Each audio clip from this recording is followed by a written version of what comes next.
Welcome to the Planning Committee.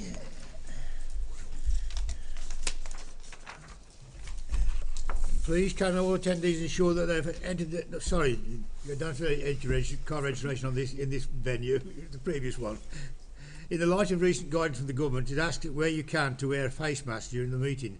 Face mask can be removed whilst you're speaking. I'm aware that the conditions end tomorrow, but we're still in the conditions. This evening's meeting is held in public to ensure that all those involved or interested in the planning applications can see and hear how the decisions are made.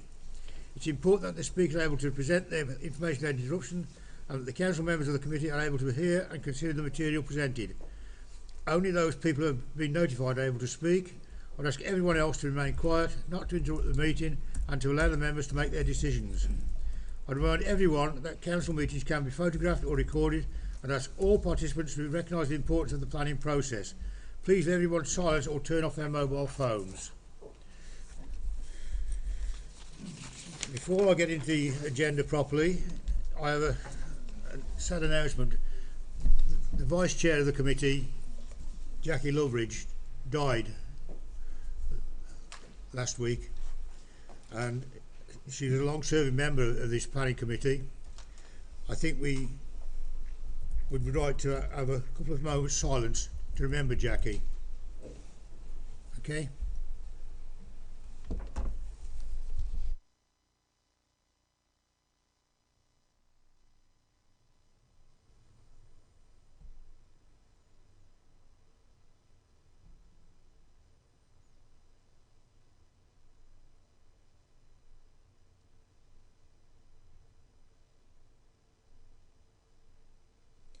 Well, thank you. As Jackie would have said, let's get on with it.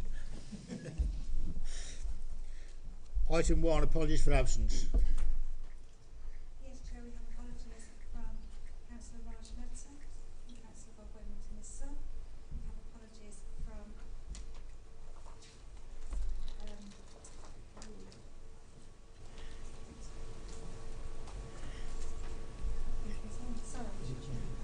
Is that it? yeah, Gemma Offlands, and Councillor Avery, his son. Is he? No, yeah, right, okay. Councillor Derek White, his son. Thank you.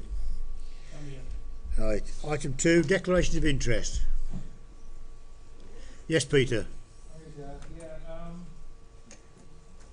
PwC 2021 0796 and 0795, Van West of Station Road. I am a member of Newport Town Council, therefore a member of their planning committee, but I have stepped out for any discussion on either of these two. No involvement. Thank you. Any other declarations of interest? No? Item 3 then, to confirm the minutes of the previous meeting. Been moved, seconded. All those in favour of the minutes, please show. Two of you can't because you weren't here. Okay. Any deferred, item 4, any deferred or withdrawn applications, Val? There are none, Chair. None. Item 5, site visits planned? There are none at the moment, Chair. None at the moment, that's ominous. Right. Right, planning application for determination at item 6. These aren't in the order that's on the paper. They're going to be done differently. The first one will be 2021 0795, land west of Station Road, Newport. And the next one will be 0796 with 202 0796, land west of Station Road, Newport. That's the second one. The third one will be Atwood Terrace 2021 1051. That's the third one. And then the fourth one will be land north east of Sturchley interchange, Nedge Hill. That's on 4. And the last one will be Grove Road, Overdale. Okay, Newport. Katie. Thank you, Chair. I'm going to start with Commission members. We've got two applications in this area this evening. 0795 is the residential scheme and 0796 is the extra care development. I know that some members are very well aware of the planning history that's gone on this site, and I know that some are more fresh to it. So I'm going to start by setting the planning context so that you've all got an awareness of that. Chloe, louder. Okay. Chloe, could you just put the presentation slide up, please, with both sites on? I think it's number 3. Next one. There we go. So this shows you the two applications in relation to each other. We've got the residential scheme quite clearly set out there. The purple site is the extra care development. That's application 0796. That's the relationship of them. Can we just go back to the first slide, please? Thank you. And then the next one. Thank you. That's it. So both of these sites have outline planning consent already, both for residential and the larger site for an extra care development. Now, this is an application that came in 2011, but despite the reference number, it actually got planning permission in March of this year due to some quite lengthy Section 106 negotiations. This is known as land east and west of Station Road. The site we're interested in is to the west of Station Road. That was known as Phase 1 of this application. If we can just go to the next slide now, thank you. In 2015, we had another outline application for 120 dwellings. You can see on this slide here the relationship between the two sites. So again, it's everything to the west of Station Road that we're looking at as part of this application. When the two outlines were dealt with, they were in separate land ownership. So the applicants were confined by the ownership boundaries at that point. Since then, they've both been bought by Bloor Homes, which has given them the freedom to draw a red line around the whole site and readdress some of the constraints that we have across the site, which we will come to. Thank you, Chloe, that's fine for those. So the first application is for 301 dwellings on the site. It is recommended for approval.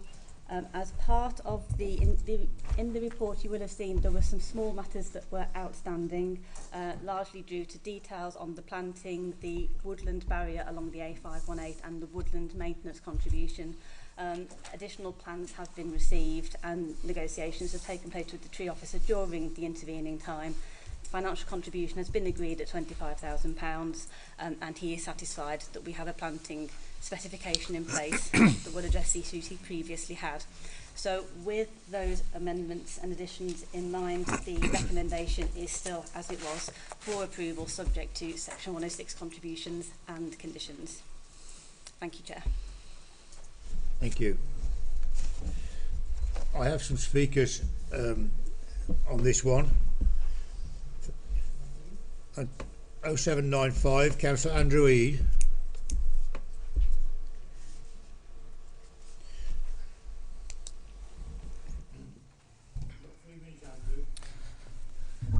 As ever, thank you, Chairman. I've got to say that's the quickest I think I've ever been called to speak at the planning application. Let me first make clear my total opposition to building on greenfield sites, and in particular this site, which is not only a major entrance into Newport, but also a very pleasant buffer between the communities of Newport and Church Aston.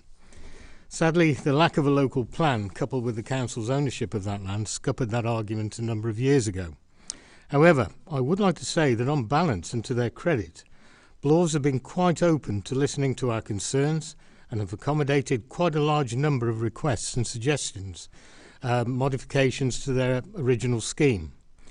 Even so, I still have concerns around the reduction in biodiversity, as despite our local plan policy NE1 requiring improvements and net gains to biodiversity, and policy NE2 requiring hedgerows to be protected, clearly neither policy is being complied with. I am aware that very recent negotiations have halved the area lost to 1,670 square metres, but clearly that's not enough, and I would ask members to ensure that Bloors and officers get their heads together to eliminate the overall biodiversity loss at this site, and I would like to think that that could be achieved. Perhaps the additional 25,000 just allocated by Bloors could in part be used for extra screening at the rear of many homes at Church Aston affected by this development. Either way, mitigation must take place within the application site or immediate locality. Now, I understand that the Newport branch of the Shropshire Wildlife Trust would be only too happy to help with that aim. Drainage has also been the subject of much local concern, and I note the conditions imposed within this report. However, I would ask for a clear undertaking from Bloors that they will furnish myself and Church Aston Parish Council with details on flood mitigation measures as they work through drainage conditions. Finally, I want to bring to the committee's attention the issue of sustainable connectivity, or to be precise, the lack of it, for pedestrians and cyclists from this proposed development site to the nearby retail park, something which Councillor Ed Carter and myself have been rigorously pursuing.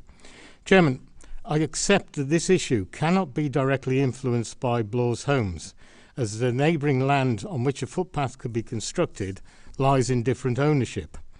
However, that land may well be the subject of a future planning application, and if so, I would request that officers who may be engaged in any pre-application advice or a direct planning application will include this issue as a requirement of any future scheme.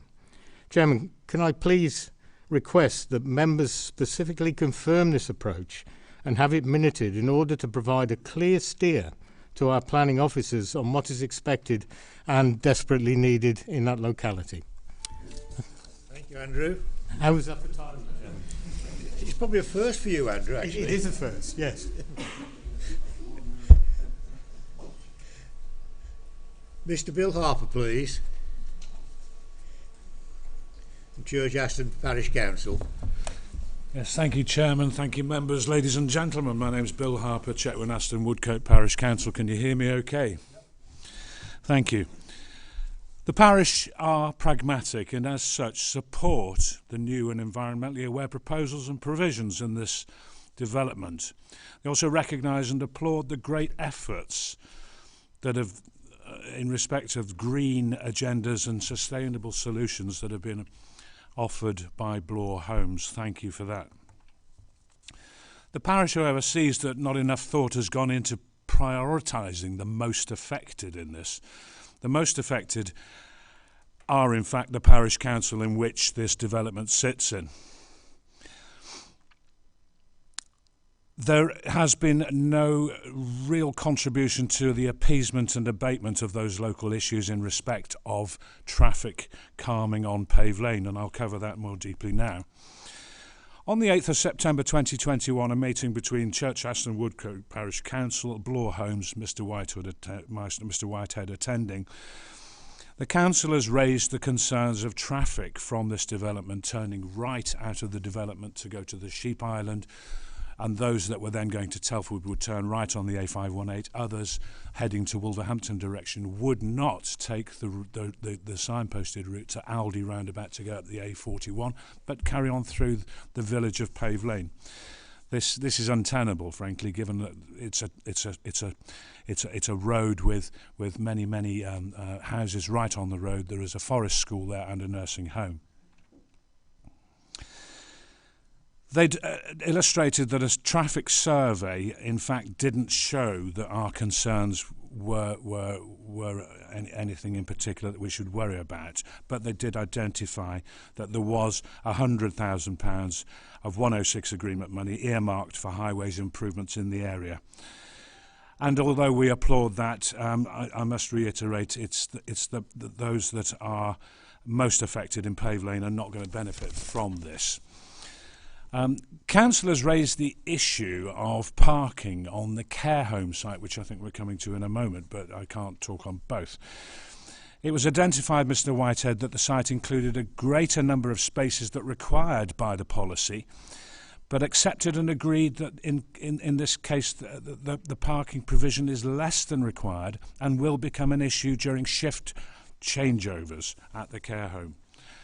So our concerns, therefore, in Précy are the new owners of the development will not use the roads as directed, but use Pave Lane as a shortcut. The road is a popular walking route used regularly by many members, and a cycling route too. All the houses along this route are roadside, and we need to mitigate the hazards in the future. I've got 15 seconds left. Please may I continue, Chair? Yes. Thank you. We must now reiterate that it appears that the parish most affected by the development has received the least priority in regard to traffic management, abatement and appeasement, and we ask that provision for traffic calming is provided. Thank you, members. Thank you.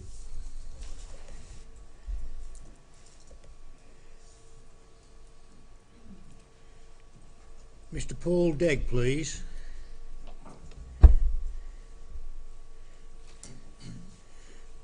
Welcome, Mr. Degg. You've got 3 minutes. Thank you. Committee Chair, members of the Planning Committee and others, it is with considerable pride that I am able to present this application to you today on behalf of Bloor Homes. My name is Paul Degg. I am the Regional Managing Director of Bloor Homes in the West Midlands and also a resident of Newport, having first moved to the area over 20 years ago. Bloor has actively been engaged in promoting this site, which we now have under our ownership in its totality for the last 2 years.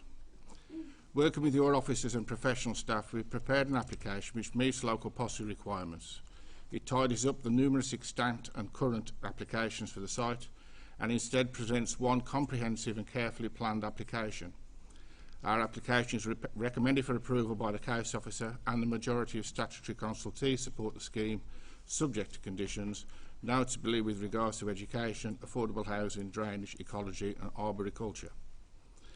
This application allows us to deliver much more in the way of benefits to the area. We're delivering better open space, including the multi-use games area, a community orchard, enhancing landscaping, as well as the Hutchinson public right-of-way, which we know is in particular holds great local importance to the existing Newport residents.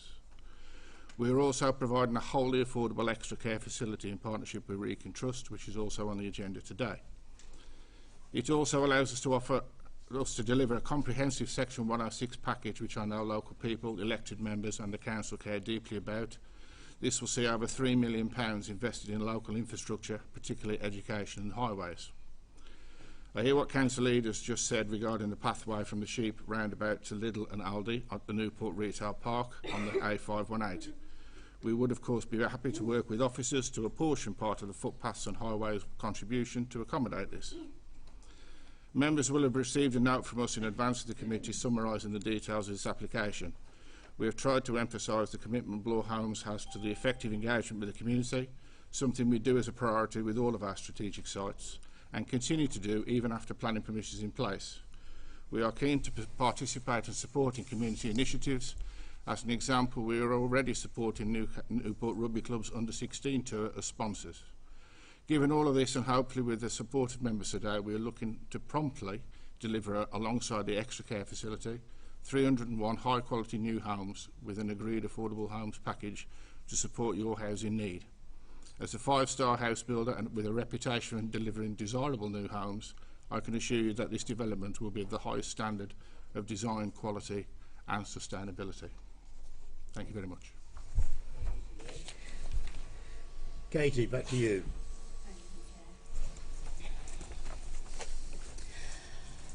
So, as you've already heard, these two sites between them, they already have outline planning consent. So the principle of developing it for residential purposes has already been established.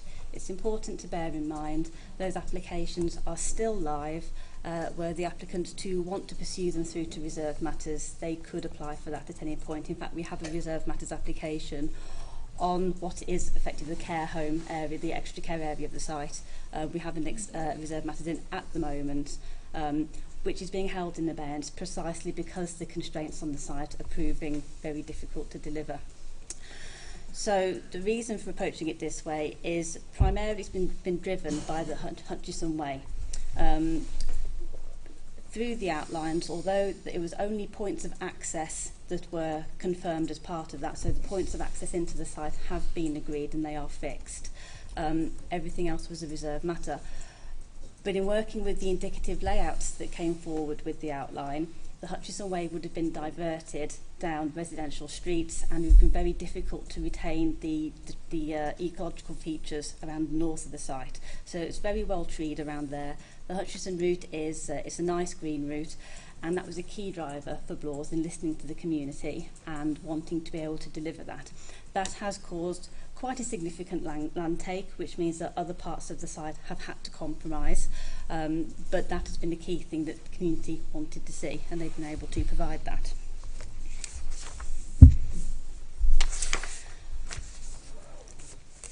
Ecology is obviously it's a key matter on this site. It was one of the areas that the report flagged up, that it's something that's been very difficult to achieve in full on this site. Most of the hedgerows are being retained. A number of the key trees are being retained, have been incorporated into the site. The ephemeral pond, which is just to the southeast of the extra care site, that's being retained as well, and also enhanced through these proposals.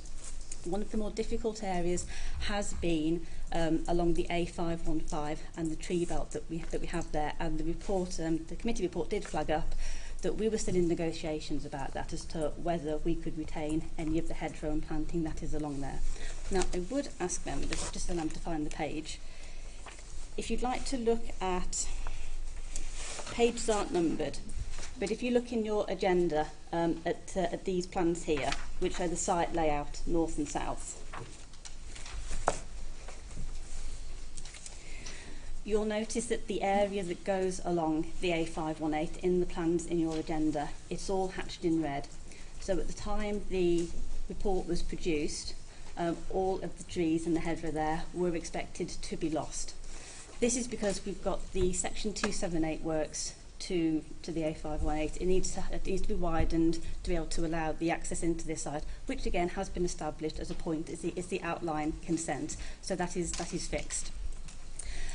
You can see the difference that's on the screen right now is that we now have a green strip within the A518. So through the continued negotiations, the site of that planting that is closer to the housing, we now believe that that can be retained. That's been done through negotiation with the highways engineer and through the tree officer as well. There is quite a significant gradient between the A518 and the site at a land level difference, and so that needs to be graded down in a safe manner into the site.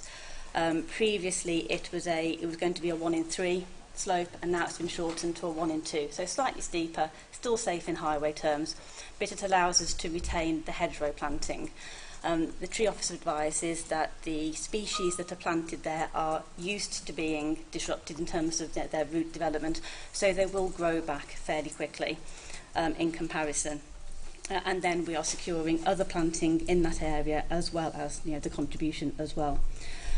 So it is true that it was, as you can see from these plans in your agenda, there was a greater area of tree loss at the moment, at that point. Now that it's been reduced to about 1,670, so yes, it is an overall loss in that area, but that's going to take place as part of the outline consent anyway.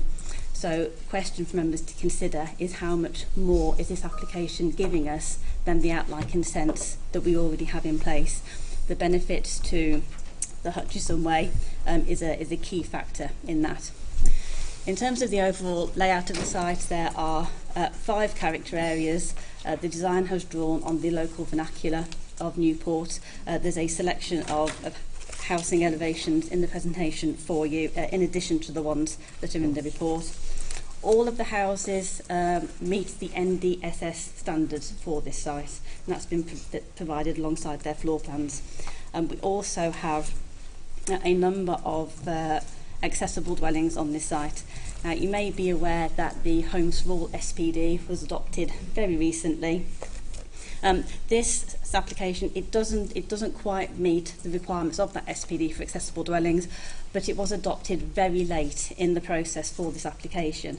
So at the time these negotiations were happening, Blaws were offering us more than we could ask for at the time.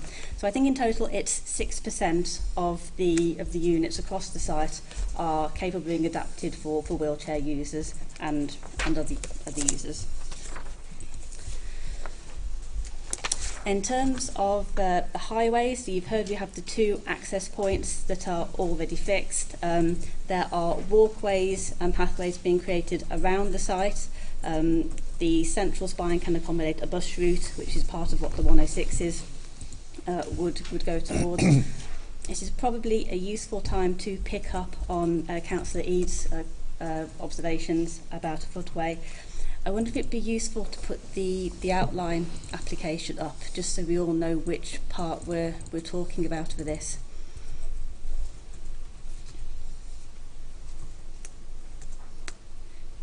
The next one, I think. Forward. Right, while Chloe's finding the right place. So, Councillor Reid, I believe it's the section in front of Phase 2 that you're referring to, isn't it, opposite Newport Innovation Park? Okay. There it is. That one? Yeah, that's it. That's it. So this was the original outline consent was programmed to Phase 1 to the west of Station Road, Phase 2 to the east, and then Phase 3 was the most northerly section that went up to Audley Avenue. The section that Councillor Reid was referring to is Phase 2, where it runs along the A518 and having an extra element of connectivity there and footpath cycleways along there. We have costed that out in the last couple of days. It would be in the region. It's a difficult specification because there's a lot of variables, but we're probably looking at something that might take up to half of what the highways section 106 contributions are for this application, and they're already allocated for other things. So it would be difficult to accommodate that within this application. However, Phase 2 is going to come forward by itself at some point, and that is the point at which we could look at delivering that, if members are minded to have it minuted as Councillor Reid asked you to. In terms of drainage for this site, there was a drainage strategy in place as part of the outline. The applicants have gone further with that. They've done a lot of groundwater testing to make sure that we can deliver, that there's capacity on this site for what is being proposed. I think that covers most of the main points for me at this point, Chair, so I'll happily take questions from any members if you have anything you'd like to ask. It's open to the committee. Jim, can I ask you, you have to stay silent on this one. Derek White, then Peter Scott. It will be a separate application? Yes. Are we allowed to put restrictions on that, or would it be seen as a separate application, has to be treated its own merits, so therefore we couldn't actually enforce anything on that? I think the first thing to be aware of is that there's 2 ways in which Phase 2 could come forward, because it already has an outline consent, so it could come forward as a reserved matters for what is already on there. However, we do know it's being marketed at the moment as a residential site, and we don't know who's going to buy that and what they're going to want to do. So whilst we can't put any restrictions on that as such, you can minute it that you would like to see, as you'd like us to negotiate those footpath links as part of a new application coming forward. I don't know if Val wants to add anything to that. Yes, in terms of this application itself is just bound by that site edge red. We can't put any further restrictions onto anything. It's an entirely different site. Okay, so we have to consider that at the time with its own planning merits. But in terms of what Councillor Rees requested, officers can accept that and can negotiate those links. As long as it's legal, it's fine. It's just in terms of that direction that you're asking officers to look at as a wider sense, because recognising you can't control it under this one. Peter Scott. Thank you, Chair. Yeah. Again, today showed us what a benefit it is to stand on a site with a plan, on a site that I know extremely well. I don't live very far from it, and I probably cross it a dozen times a week, but I still don't really understand it until I see it on a plan. So that was really, really useful. I was a bit conflicted about this one because originally I voted against it when it came to outline, But of course we've now moved on from that. We are where we are with reserve matters, and we know, as per our training this afternoon particularly, that just refusing for refusing's sake simply won't wash. So that takes away some of the conflict for me anyway. I was a member of a team that went to dig up all the bulbs just by the Hutchison Way, and we moved them elsewhere to find out very happily that that area was going to stay. So it's good that Bloor Homes have listened. They're allowing us to keep the green areas. They're going to keep the Hutchison Way right through as it is. Again, that's really a positive. At one point it was going to go through estates, and that wasn't very good at all. It's also good that we've got what looks to be a pretty good 106 package here. The 20% affordable housing, yes, we must have it, but we must keep it. We get a lot of people coming to us and saying, "Oh, sorry, but the viability means that we can no longer do that." We really must push that 20% affordability. And the same really goes for the whole of the 106 package. In Newport, we've got problems now. This actual application is part of something like 750 houses in the arc around Newport South. Some have already been built, others are to follow. That means that something like 1,500 people minimum are going to be using, although this is in Chetwynd Aston, they're going to use Newport services. So we need to be looking more, and it's not happening on this as much as I'd like, at the school situation. It's really good, the amounts of money going in, and I think people ought to really know that. I mean, it's something like 1.5 million and 667,000. That's a lot of money, but of course our schools can't extend indefinitely. We are in need of a new secondary school and a sixth form, but it's not part of this. One question, if you jot these questions down please, how will that 1.5 million and the 667 be actually applied, and to where is one question.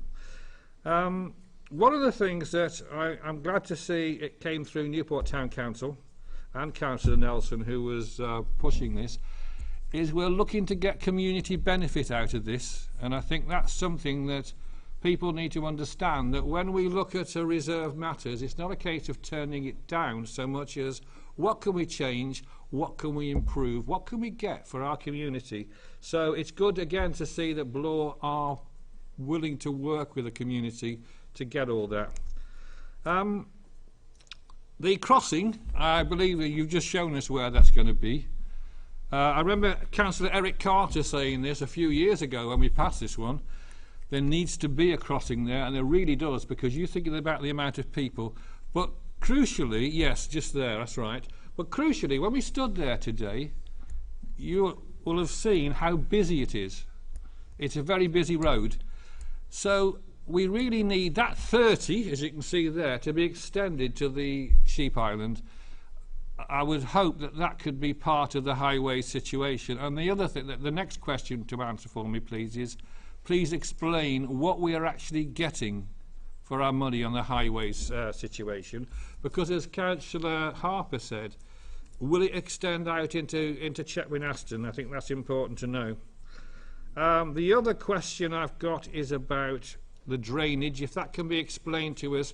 As I stood there today, I could see the way it came down into a bowl where the suds are going to be. That looks quite interesting, but I'm a bit thick in that respect. I don't understand it too well, so if you can explain that. Because people will tell us, post-meeting, that's the worst area for water that comes in towards in Newport itself. Were the surgeries of Newport or the CCG consulted about this development? Reason I ask that again is we're looking at something like 1,500 people going into Newport for their surgeries, their dentists, and their car parks as well. And we're overloading now if we're not careful. So were they consulted in any way?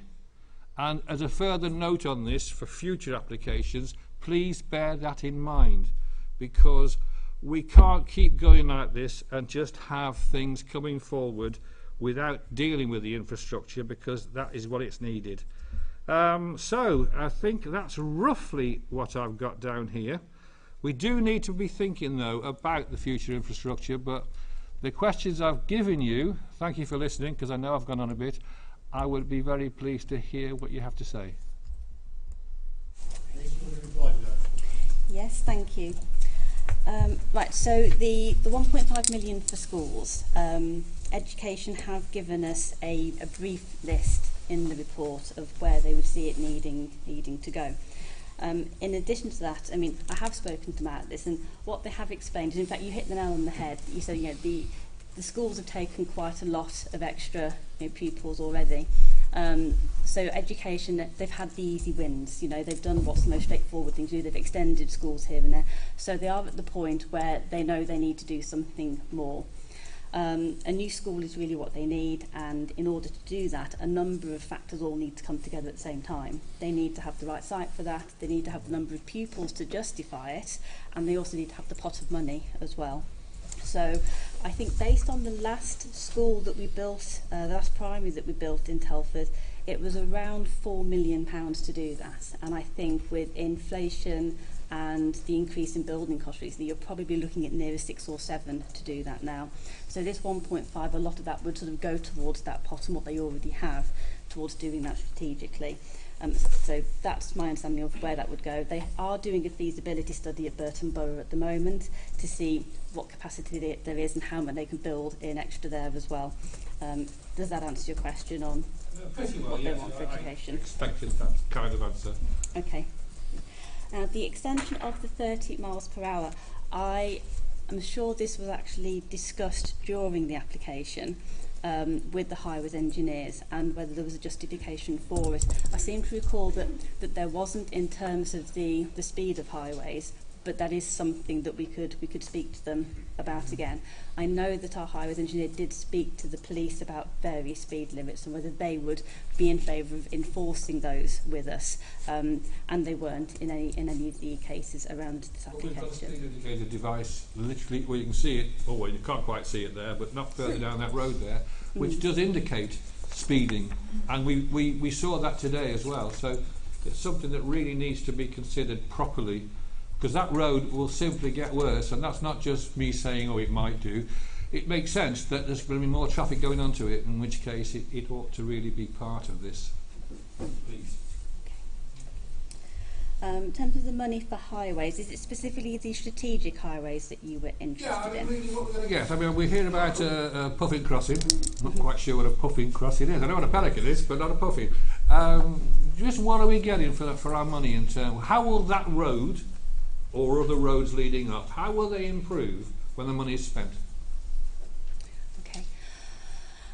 It's partly, I think, it's to do with the strategic Newport transport model and works that are going along around Station Road. I don't think I've got a specific breakdown of what that goes into. That's the package that Highways have given me. Could get you more details on that, but it was apportioned between all the major sites that were coming forward in Newport, going back to when we had the Audley Avenue and the Wellington Road and this one as well. So these were things that all came forward as part of the 2011 applications and were established then. Shouldn't it be more specific, though, to this stretch of road? Seeing what you saw today, you saw how busy it was. Yeah, no, it's a general package of strategic highway infrastructure. I haven't got any information that breaks it down specifically to the Station Road. Okay, well, I just like to say that it really ought to be. I mean, I don't know what you can do about it, but it's clear to anyone who uses Station Road, this should have been an important part of the package. Thank you. Okay. And drainage is the other one. Do you want to stay there? Yeah. So I don't know if you've got the site plan, if that's all right, please.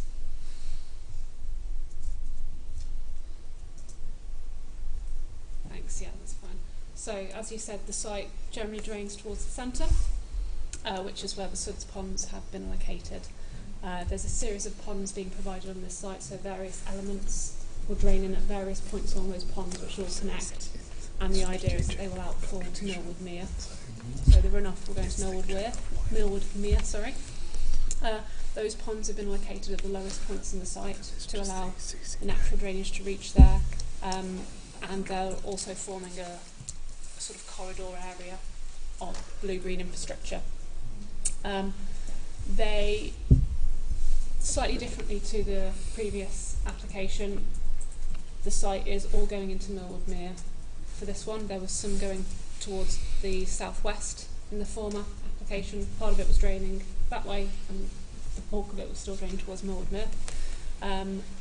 The original design had a higher rate of discharge to reflect that larger area.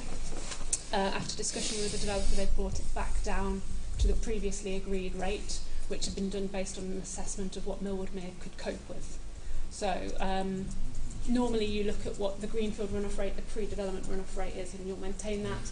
This site has also looked at the impacts on the mere and what that can accommodate, and they're Are you matching the confident then previous. that the runoff from this won't affect Millwood Mere or the land around it? It It's going to should- turn into a boggy marsh or anything, and it won't affect the mere itself.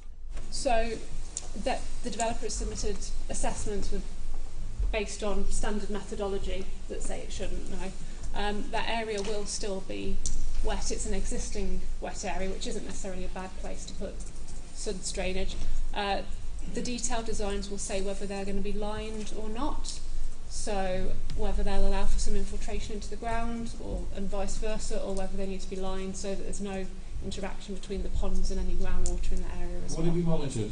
Because at the moment there isn't any issue with it at all. I wouldn't call it a wet area, if I'm honest, but will it be monitored regularly to make sure that there's nothing affecting the mere itself? The mere, will the mere be monitored? No, will the area be monitored so that it doesn't get any effect from drainage or water? Currently any existing monitoring, I mean, it's not something that's normally done. There's, in terms of impacts, the impacts can be in terms of flood risk, which they've assessed. They're there that there'll be a flow control which will control the amount of water that can get into the mere. In terms of pollution, they've got that system of suds ponds which should help filter out and infiltrate things. The other difference between this site and the previous one is based on some of the Environment Agency consultation. They're looking to use soakaways as much as possible, which means the roof water from the houses will be infiltrating into the ground where the conditions allow, which isn't the whole site. That's again reducing the amount of area draining towards the mere. So that full detail in terms of the more wide detailed ground investigations hasn't yet taken place, but we're expecting large areas of that site to drain to soak away as well. Yeah, I'm sure you'll hear from people if it doesn't, but thank you, yeah. Well, just final comment, very final comment. Based on what we're going to talk about later, and based on what we've talked about in recent meetings, because this is originally 2011, please let's not have any talk about it no longer being viable in the next 12 months. What's the package there is pretty acceptable to a lot of people, and it doesn't really want to start slipping and sliding and saying we can no longer do X, Y or Z because of viability, which is becoming a dirty word. Thank you. Okay, any discussion? Councillor Dugmore. Well, there's already been a lot of the points I was going to cover has already been covered, so I won't go over that again. And it does appear that the developer's been very, very, very helpful in trying to mitigate a lot of the local concerns. Delighted to see that there's charging points in every dwelling, and hopefully that's something that will continue with all future developments. Affordable housing level's good, provided it remains. Just wanted confirmation that the suds maintenance costs are covered, and is there any fencing planned around the suds ponds at all? I'm glad that the hedge has been saved, or a lot of the hedge has been saved. The connectivity to the retail and industrial park seems a very expensive footpath at £225,000. That's what the half the highways contribution is. and my only main concern really is the extra care facility, and it was touched upon by one of the speakers for the parking. So 70 flats, there's 35 residential spaces. There's only 3 for staff and only 4 for visitors for 70 flats, which seems rather a small number. And you know, I can see that potentially there could be parking issues because there's obviously no facility for parking on Station Road, so it's all going to go on the estate. So be quite interested to just have some comments on the parking. That application, yes, Councillor Dugmore, thank you.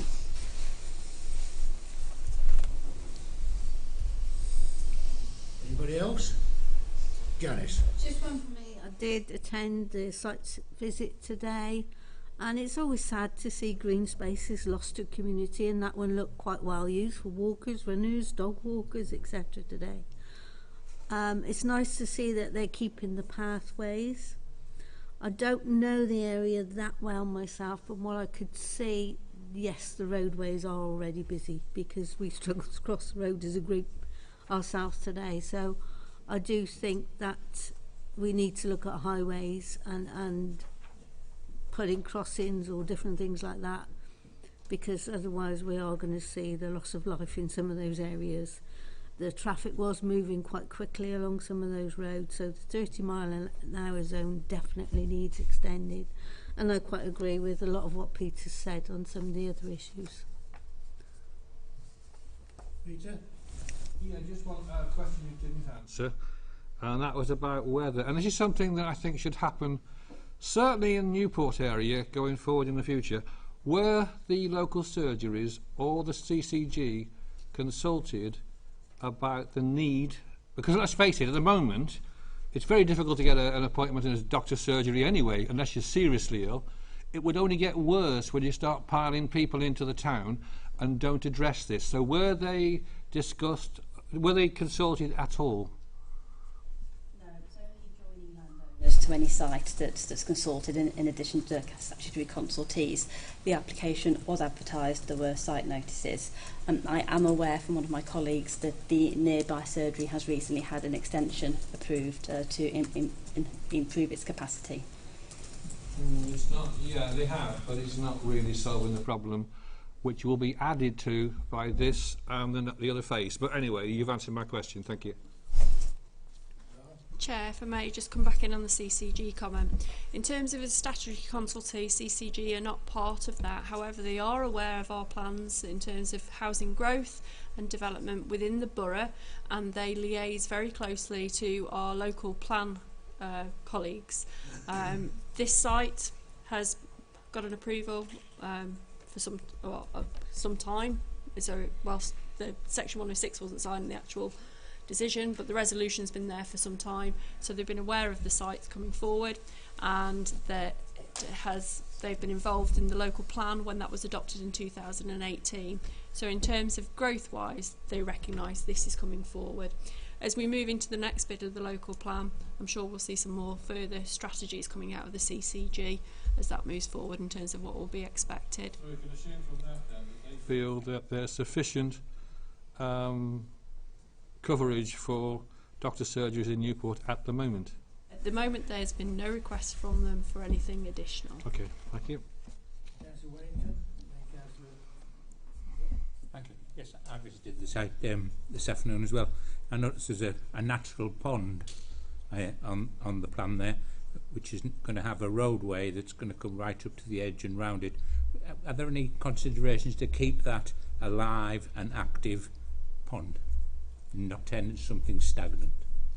I'm sorry, Councillor, I was just hearing something in my ear there. Could you repeat the beginning of that question? When we had the site visit this afternoon, I think I spoke to you about that natural pond. Yes. It's there, but it's got two roads going very close to it.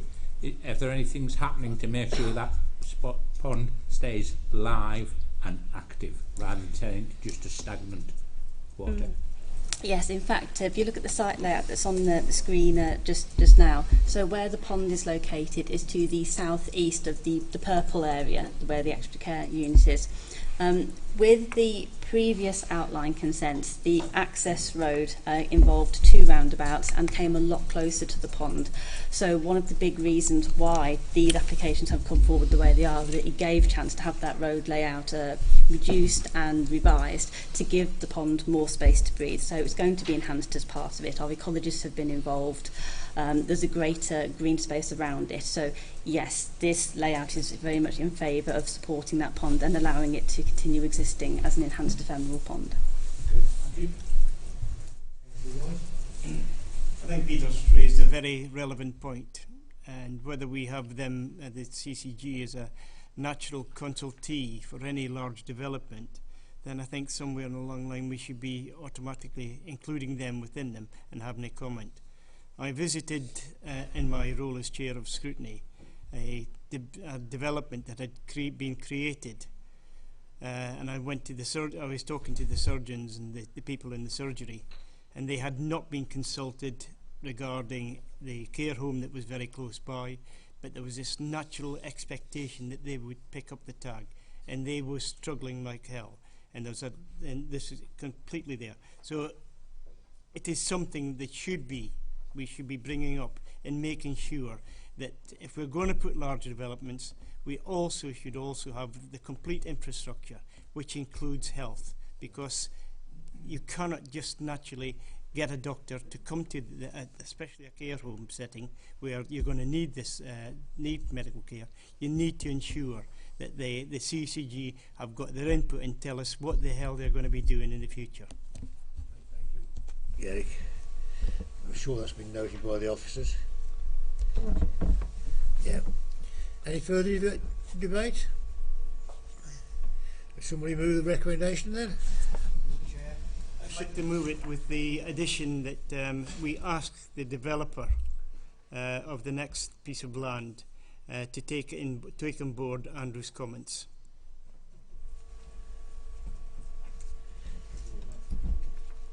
Can we do that? That's more for minuting, not part of the recommendation, Chair. No, it's not the recommendations will move, but we'd like to move that when we put the next part, that it's taken in note. We can't enforce it, but we're doing what Andrew's asked. It will be minuted, I can assure you that. Yeah, Okay. yeah, thank you. Recommendation moved. Is the seconder? I'll second that. All those in favour of the recommendation, please show. That's unanimous of the people who could vote. Thank you.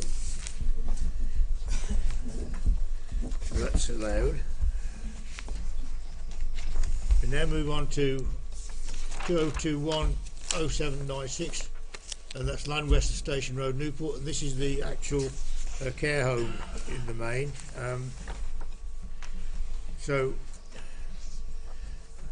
we've had many of the arguments already, so but we'll go again. Katie? Thank you. So this is specifically for the 70 unit extra care development, which you can see in the area edged red. There'll be 35 2-bed units as part of this, 35 1-bed units. They are all affordable. Each unit has its own private amenity space. It will be accessed off the route into the main residential development. It's recommended for approval with a small section 106 to contribute to strategic highways, and I think that's it today. Thank you, Chair. Andrew Eade? You get 2 bites of the cherry tonight, Andrew. I've made my comments really on the first application, although I can take up a couple of minutes welcoming this, I think. Andrew. Bill Harper, do you want to speak again?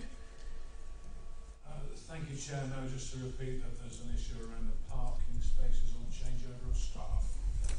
Thank you. Simon Thompson.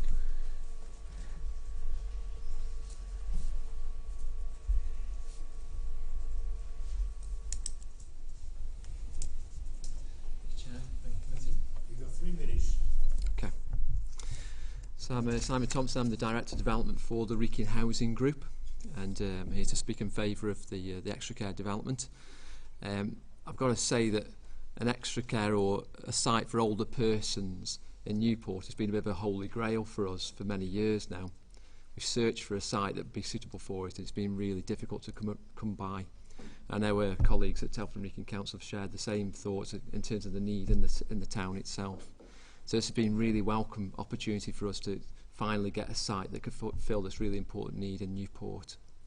This development will represent a circa £13 million investment by the Wrekin Housing Group, which will be supported by £4.2 million worth of grant funding from Homes England, which has already been secured. So Homes England are fully supportive of this development. In terms of when we'll do it, we want to do it as soon as we possibly can. We're engaging really closely with Bloors and our contracting partner, which is a company called Keon Homes, to try and get on site as quickly as we possibly can. I think it's the only other thing I really want to say is that I'm really grateful for the fact that Bloors have engaged with us so early in the process. It's given us the opportunity to really design a building that fits the needs of our customers, and also to design a building that's to the standards that we really want to build to. So the building itself will be built to future home standard envelopes. That's beyond the building regs standards. So the energy performance will be beyond what's required of it. From a fire safety point of view, it isn't eligible for sprinklers by regulation, but we will be installing a sprinkler system into the building because safety is paramount for us. And all of the materials used on the envelope of the building will also be to an A-rated fire performance. So we're going to get a building that's fit for the need and fit for purpose. And then just pick up one more comment. Somebody mentioned community benefit earlier. We're really committed to community benefit. All of our development works generate social value. We've got a social value team, and we set social value targets for our contracting partners, including local spend, apprenticeships, and also work placement weeks. And on top of that, our social value team will work with our developer partners to make sure we can work with community groups to try and put together community projects that can really bring great benefit to the community. Thank you. Thank you, Simon. Kate, do you want to come back? Thank you. I'll pick up on the parking issue that's been raised already for this site. So, as you will already have read in the report, it's paragraph 8.5.4 for anybody who wants to have a look. So the proposal, it provides 42 spaces in total. Now for the apartments, our local plan standard is 1 per 2 apartments, 1 space per 2 apartments, which accounts for 35 of them. This leaves 7 left over for staff. So there would be 10 full-time posts and 3 part-time posts that would operate on a shift basis. And under the local plan, there needs to be 1 space per 2 staff members. So that is where the additional 7 spaces comes in from, so it accords with the local plan and the standards that we have.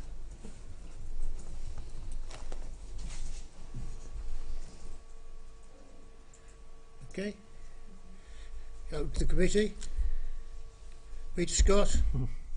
It's me again. Not much to say on this particularly. It's good to hear that there will be community involvement in terms of and hopefully dealing with Newport Town Council and any benefit that might come forward. I'm assuming that Wrekin Housing Group will maintain the grounds of this development itself. It won't be left to anyone else, particularly a parish council. A concern that Newport Town Council have had, and having read their report, I tend to agree with, is the visual aspect of this on a gateway into Newport with the 4 stories.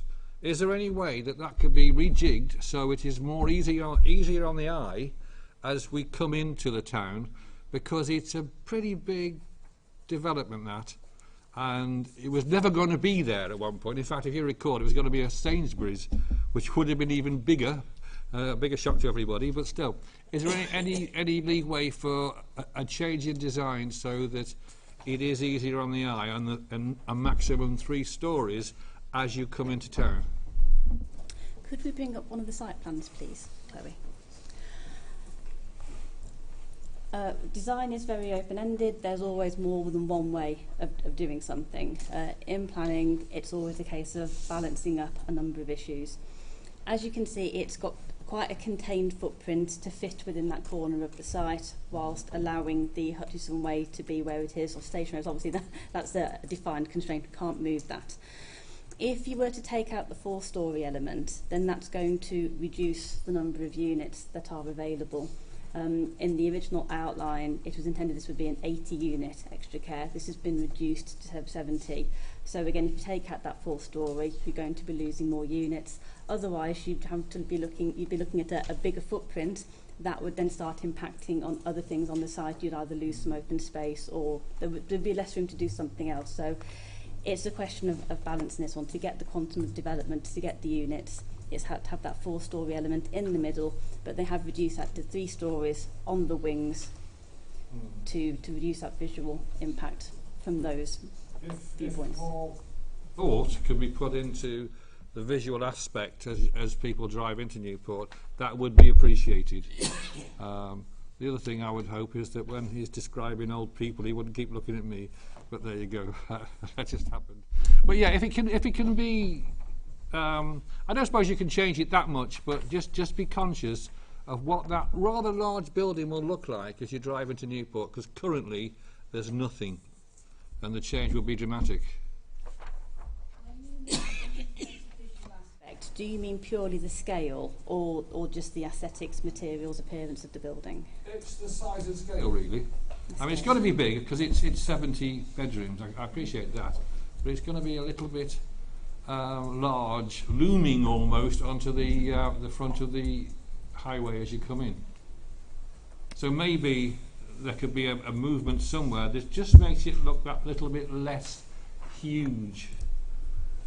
I don't know what you can do. As I say, I'm not a designer, I'm not a builder, but as we're not there yet, there could be a change. Not wanting to speak for the design team on the applicant's behalf, but knowing how the site is laid out, each of the apartments faces outwards so that it has its own private space. That then has an impact in the internal layout. All of the units meet the NDSS standards, or they are M4, M3 accessible. So there's additional space requirements going on inside the building. I think my view is that they would struggle to do anything differently that would then allow them to reduce the height and scale of the building down, is my thought, without losing something elsewhere on the site. Well, it's out there now, and I hope it will be limited, and then maybe something could change. Maybe only minor, but something. Thank you. Yeah, thank you, Chair. I mean, obviously, there's some planting around there to help soften it. And I'm sure that it won't be as bad as or as brutal as it looks on the pictures. Just a couple of points. I mean, one is that, well, I hope the developer, I mean, it's because it's Chetwynd Aston and Woodcote Parish Council, it's important that the Parish Council are involved, probably more so because it's in their patch than Newport Town Council. So it is important that all the people affected, and particularly those responsible at the moment, are consulted. Just coming back onto the parking, I noticed that there's 35 3-person flats and 35 2-person flats.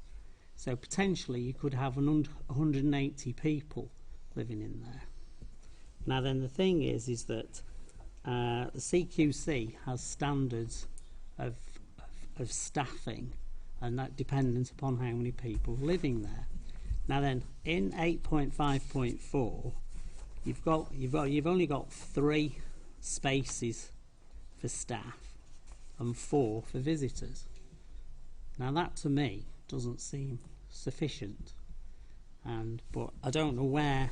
Looking at the plan, I can't see where the excess cars are going to go.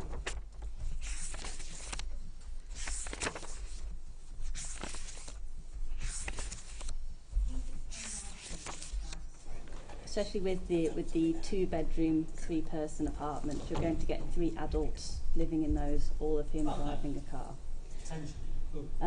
Appendix F in the local plan is where our parking standards are set out, and the requirement there is 1 space per 2 apartments, and that's what they've provided for the residents. The information we've been given about the staffing is that there would be 10 full-time employment posts and 3 part-time, and there would be approximately 5 to 6 staff members on site at any one time, and there would be 7 spaces left over for those staff members. So that's based on the information that we've been given as part of the application and with what the local plan requires. As I say, it's just trying to avoid having cars parked along the road there, because that's a bend and that would be a hazard. It'd be difficult for emergency services to get in, but I can't see anywhere else where people would be able to park, really.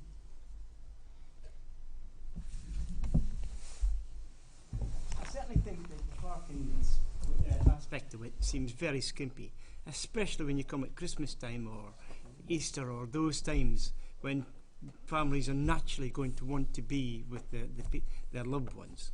I mean, we're talking 4 parking spaces for the visitors. It's, you know, you may say it's within the legislation and it fits all the criteria, but to be honest, a lot of the people who will be living here, they're not all going to be, you know, not being able to drive. There's going to be more than. I think the parking spaces here has been grossly underestimated. And I think it needs to be really looked at in some sort of an ability to actually make sure that they're not on that highway, because it is a busy road. In terms of the parking standards, we have that adopted, kind of the appendix which forms part of the local plan. It is clear in terms of its expectation, and we have to make a determination of the application on that. The figures derived within that appendix are evidence-based, so I fully kind of take on board the comments you kind of make in terms of there being occasions throughout the year where, such as Christmas, where there may be an expectation of higher numbers of visitors. Similarly, there may be kind of a number of the residents residing in there may go away from the site at that time of year to spend time with family. But again, those figures are still evidence-based. They are what we need to be taking into account when determining the application.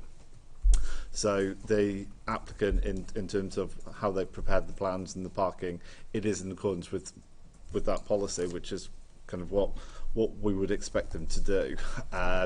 In terms of kind of parking within the kind of locality, it's accepted that there probably isn't much kind of on-road parking within the site that those people, an overflow may be expected to kind of go to. Such that they wouldn't kind of have any other option but to kind of visit the site, maybe public transport. Newport is well connected as well, and similarly a number of the staff that could come to the site. It is a sustainable site. There are good transport connections within Newport, such that the level of staff parking on the site with that 1 per 2 members of staff is kind of appropriate in this setting. It is a sustainable location within Telford. Seems to me they're going to have to employ locally, to be honest, rather than actually having staff that are probably trained somewhere else and having to travel into site. And if they can get that amount of staff locally, they're going to be damn lucky. I really think that as a committee we should be expressing our concerns regarding the level of car parking and the abilities that the possible future problems that this can cause. Clearly it's not a reason that we'll object to the scheme, but I think we should, the objection should be taken note of. Councillor Wennington, then Councillor Cook. Okay. And I noticed that what we've got here on this large site is 2 separate developments. Interestingly, from the gentleman from the Wrekin Housing Group, how they want to start as soon as possible. It concerns me then, when will the other site start? If the home starts first and's finished before the other site starts, I'm concerned about the the construction traffic going past the care home all the time, or vice versa? Will there be any coordination between the two sites so that they're both finished roughly at the same time? I know that the resident is planned to come forward on a phased basis. You would expect a scheme of that size to take longer to build than the care home. However, what we do as standard is a construction environmental management plan, which will be conditioned, and that will contain that sort of information: routes of construction, traffic, hours of operation, and what we expect to see to protect, amongst other things, the amenity for residents. I'm sorry to go back to what Councillor White just said, but I'm concerned about this parking. Is there anywhere we can put an overspill car park on, anywhere on that site? Is this a big massive site? An overspill car park? In terms of the red line boundary for the site, which for the care home, it is very limited. I think you can kind of see from the plan that's in front of you on the slide, it is extraordinarily tight in terms of the built form of development and the parking, and also an appropriate kind of level of landscaping to try and mitigate the setting. So to create an overspill, well, there just isn't the provision within the red line plan. Thank you. Yeah, given that there's 180 people potentially in this building, and there are staff, and there's an entrance which is actually at a bend, as we know, does that not really underline the need for a 30-mile-an-hour limit up to the Sheep Island? It becomes even more obvious, really, that this is needed, because, well, forget the construction traffic. I'm sure they'll go in at the other entrance, but it's, you saw it today yourself. We stood there, and it's a busy road, and that's just occasionally. That's all the time. Can this not be underlined again, because I'm underlining it, the need to make that road 30? While speakers were talking, I went back into the historical files and the original outline, and there was more detail on there from the highways engineer about what the 106 money and the section 278 works would include, and there is mention here of extending the TRO to the 30 miles an hour down Station Road. So it looks like that is something that was planned as part of the outline originally, so I would expect that to come forward as part of the 278 works post-planning. Well, will it? You know, you say you expect it and you found it there, but well, can we say, can we even condition it? Sorry? We've had this debate on the previous application. I know, and it was brushed aside once. No, I don't think it was brushed aside, Councillor Scott. Well, I feel it was, and I'm just trying to underline... Well, you may feel that, but it wasn't brushed aside. Well, I still think it should be underlined that there is a need, and I'm glad you've identified that, and can it be followed up, please? Yes. Thank you. Well, you want to come in on the parking issues? Obviously, members keep raising that because Councillor White and it's brought up a few times, so I just really want to reiterate that the local plan is a material consideration, and that local plan sets out those parking standards very clearly. Now, that's been tested, it went through evidence-based, and it's been approved by not only the inspector who's considered it, but then it's been adopted by full council, by us as a borough. Then the parking is therefore compliant, it isn't under any provision, and therefore is a material consideration that we haven't got any reasons to be asking for anything additional for it.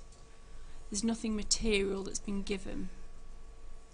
One of the things we learned today was that if we see a possible problem, although it's not an objection that we can turn down an application for, is we should raise it, and that is exactly what we're doing. We're raising a problem, and it's just not singular.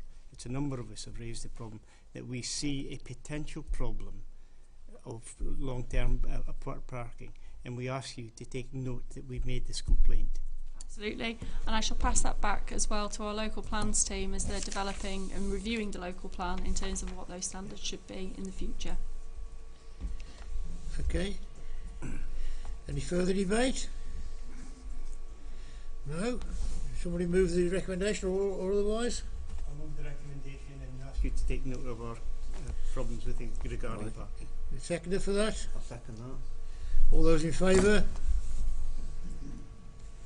Yeah, everybody, thank you. So the care home can go ahead then. I understand you've got to go now, Katie, have you? Yeah, okay.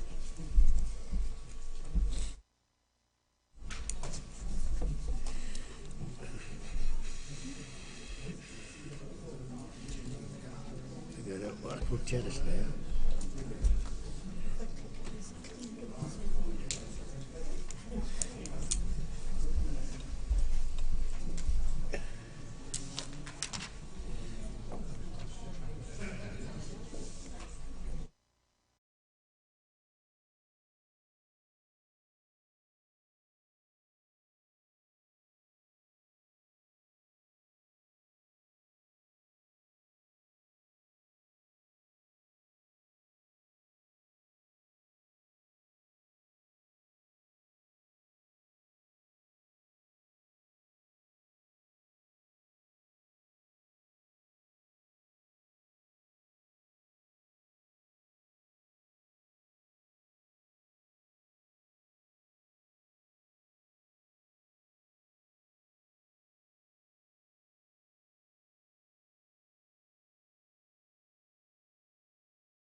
(6E), on page 137, TWC 2021 1051 41 and 42 Atwood Terrace, Dawley.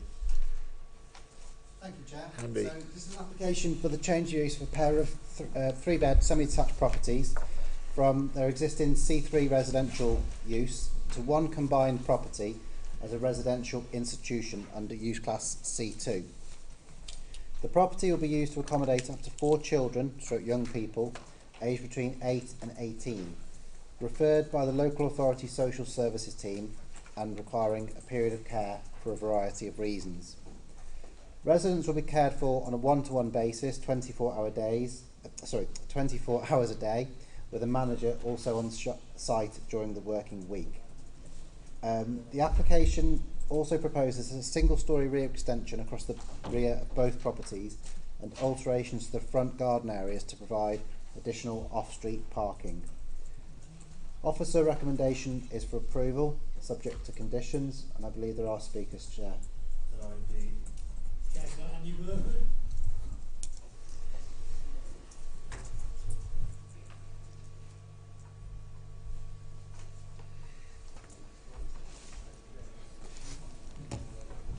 Thank you, Chair. I speak as Ward Councillor for Dawley and Aqueduct in order to represent the views of local residents regarding this application. I do so realising that this committee has to have specific planning grounds for questioning or refusing the application, and that these might not be apparent. Nevertheless, the strength of opposition from residents on Atwood Terrace, I counted something like 45 on the website, and from close family of those residents should at least give, I think, some pause for reflection. Their concerns include potential noise and disturbance, increased traffic flow in a quiet residential street, whether the residents at the property in question will create more problems, similar to those experienced from a local hostel in recent times. Now, some of these concerns I think are addressed in the additional information provided by the applicants in the supplementary documentation. This makes clear that there will be 4 staff on shift, covering the 4 children who are resident. There will be no visiting of the children at the premises, and this will be arranged for elsewhere by the child social worker, and there will be no staff meetings at the premises. But in any case, I think the applicants should take note of the strength of feeling against the application and recognise that considerable bridge building would be necessary if the proposal was to gain approval. One would hope that the close supervision promised in the information provided would be sustained, and that there would be tight monitoring. Thank you very much. Thank you, Andy. Margaret Hunt, please. Maggie Hunt.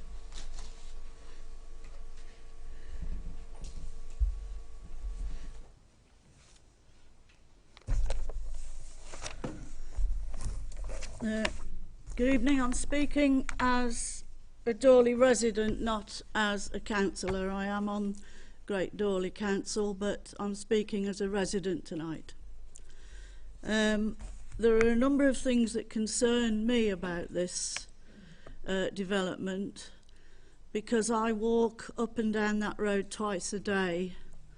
I'm a carer for my estranged husband, and I walk that route regularly. The parking along there is considerable, and traffic has to weave in and out of parked cars on both sides. I refer to 7.4, the Shropshire Fire Service comment, that consideration should be given to their free fire safety guidance for commercial and domestic planning applications. And I'd like some reassurance that that has been done. And also, were the fire service made aware that there is another proposed residential development in Atwood Terrace? Atwood Terrace is not a through road, and there is a sizable residential development also in the planning, and this will again increase the traffic. So that's my main concern. I note that the referrals are going to be by social services. Is that Telford and Wrekin social services, or will other local authorities be involved? Are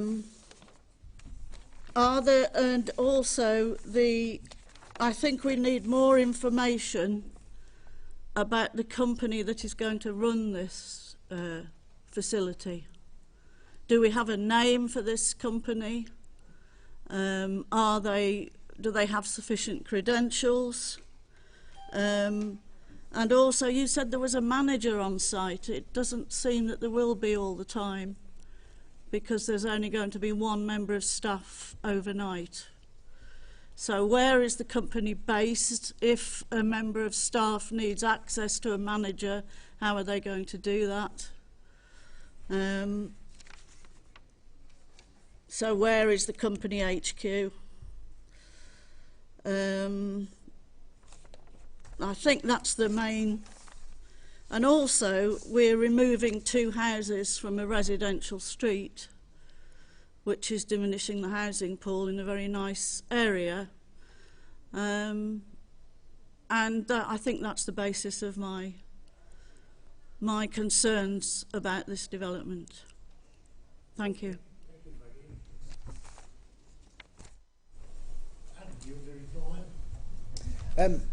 Yes, I'll just come back on Miss Hunt's questions first, if I may.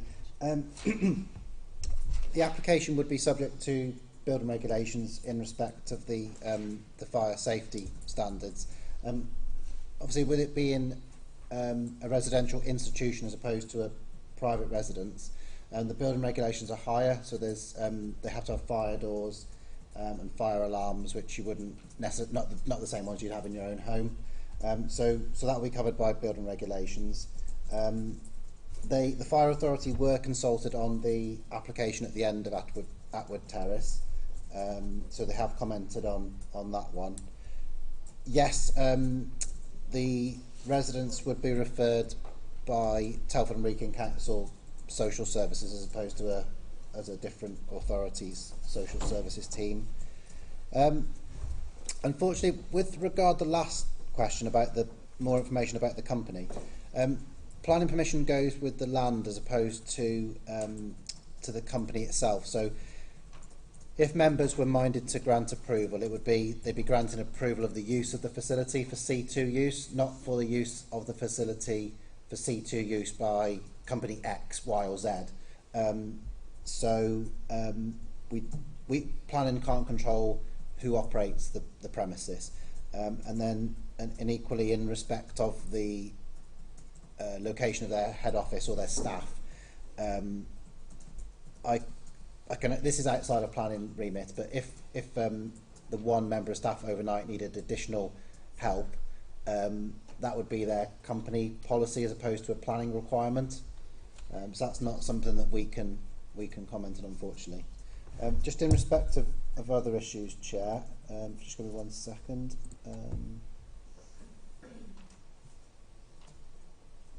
Yeah, just in respect to the principle of the development, this is specialist housing which is supported by HO7 of the local plan. There's a shortage of such housing within the borough, and the key consideration is that well, one, these properties should be sustainably located so that residents have access to services, and two, that they don't have a negative impact on the residential amenities of the area.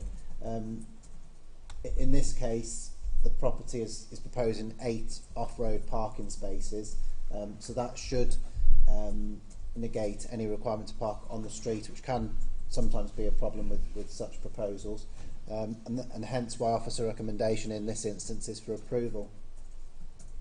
Happy to answer any more questions as you would, Chair. Thank you. Am I allowed to say anything else? No, you get 3 minutes, that's all, Mrs. Hunt. If you resume your seat in the audience, it would be helpful to us. Yeah.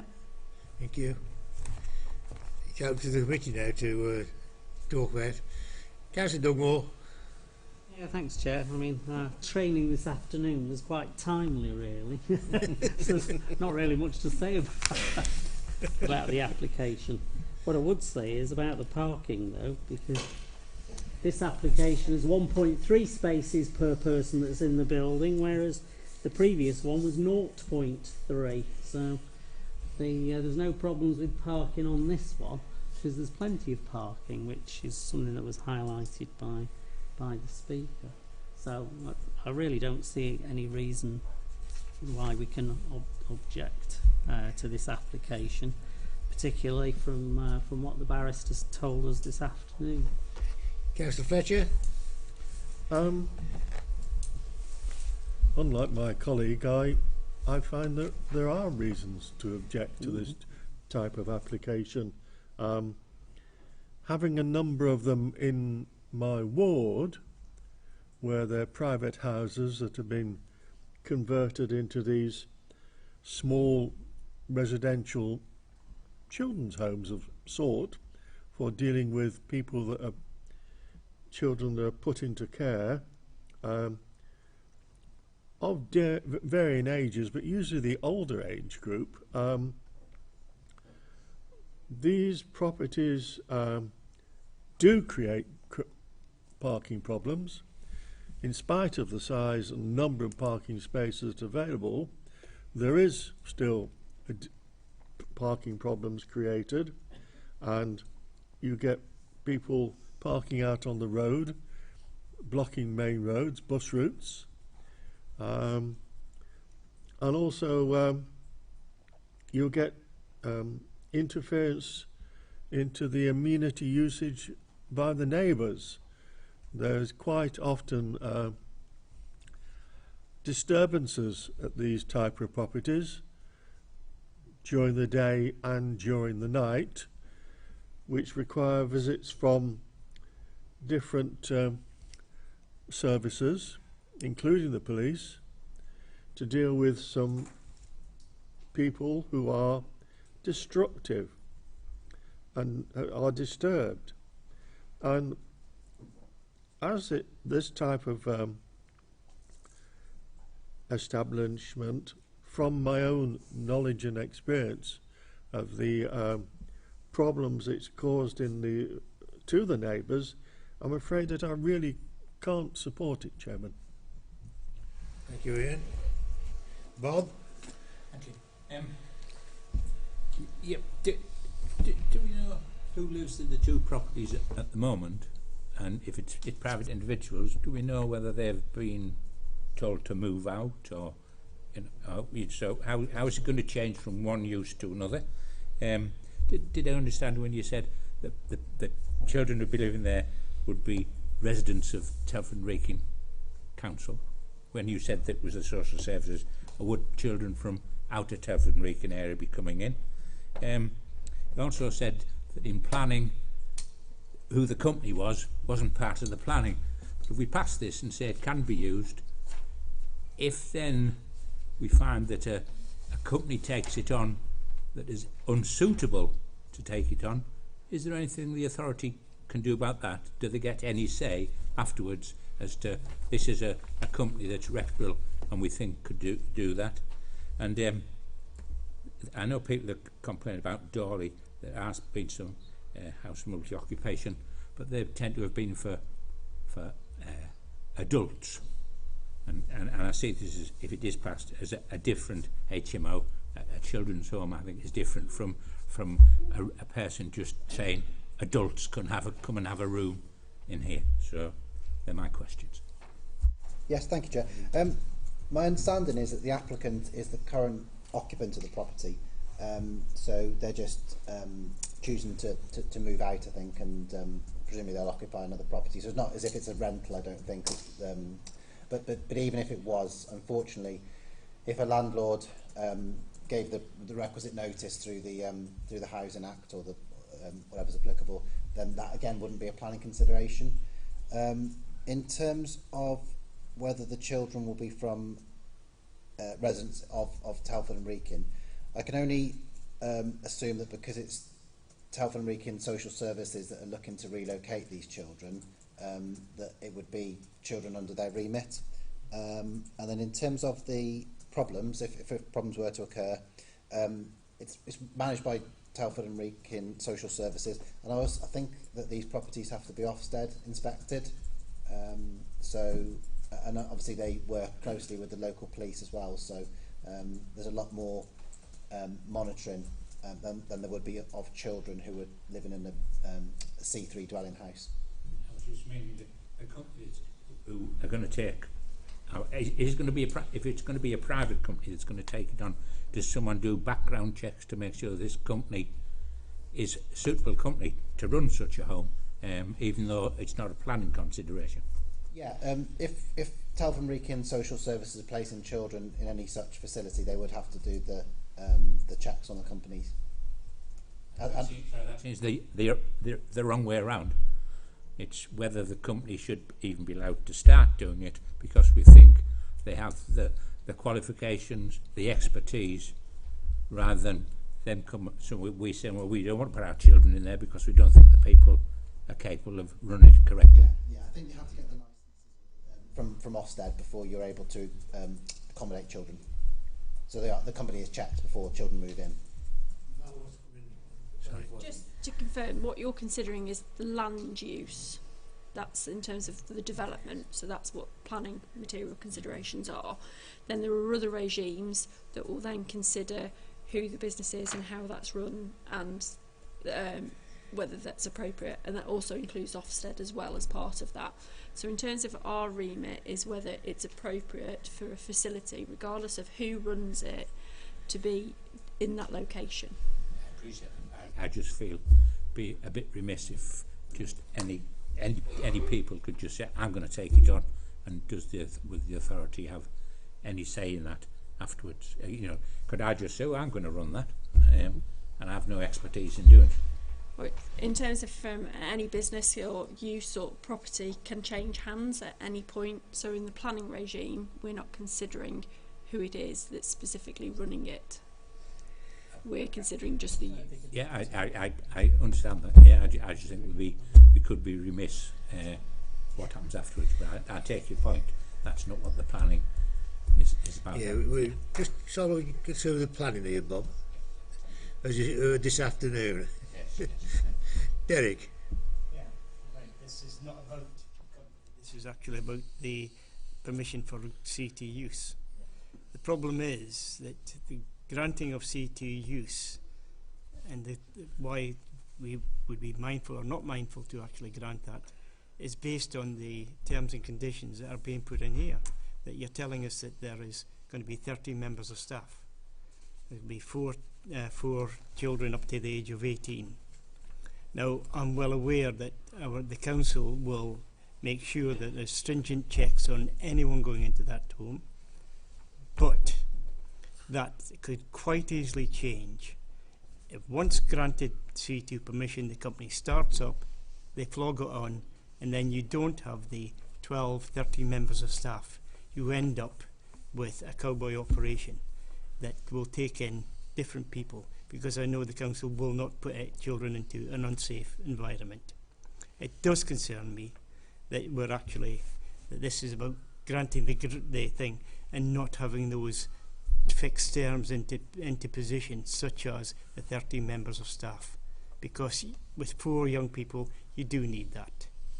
However, these kids have to go somewhere, and they are needed. These places are needed, and they shouldn't be stuck out in the hindmost areas. It should be within communities, and I would support the fact that that is happening. I've got one house in my area with 8 kids, 1 parent, and they cause so much trouble, which is mild in comparison with, we don't know the terms and conditions these children are in the care. It could be for any reason.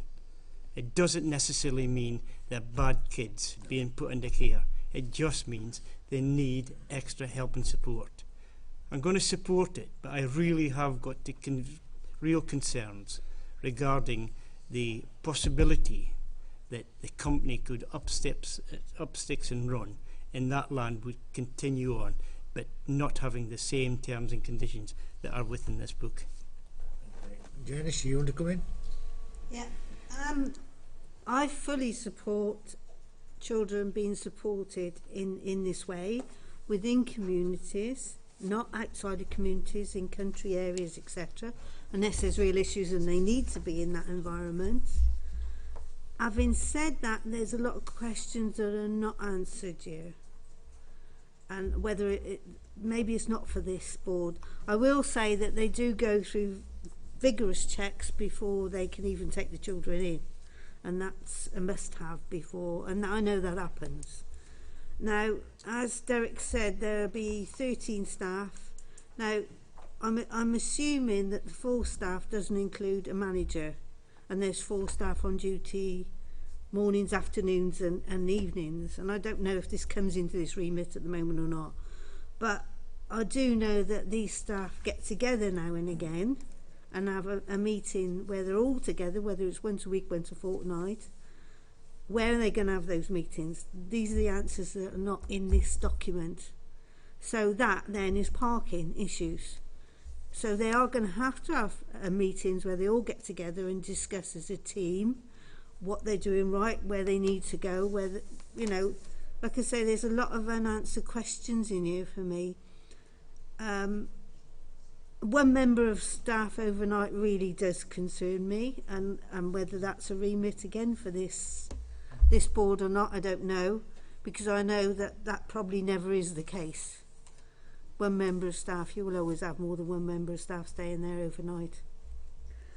It does bring issues with it, and like I say, I'm like this, but like I say, there's a few things that are not answered here. Where do they have their main meetings where all their staff get together?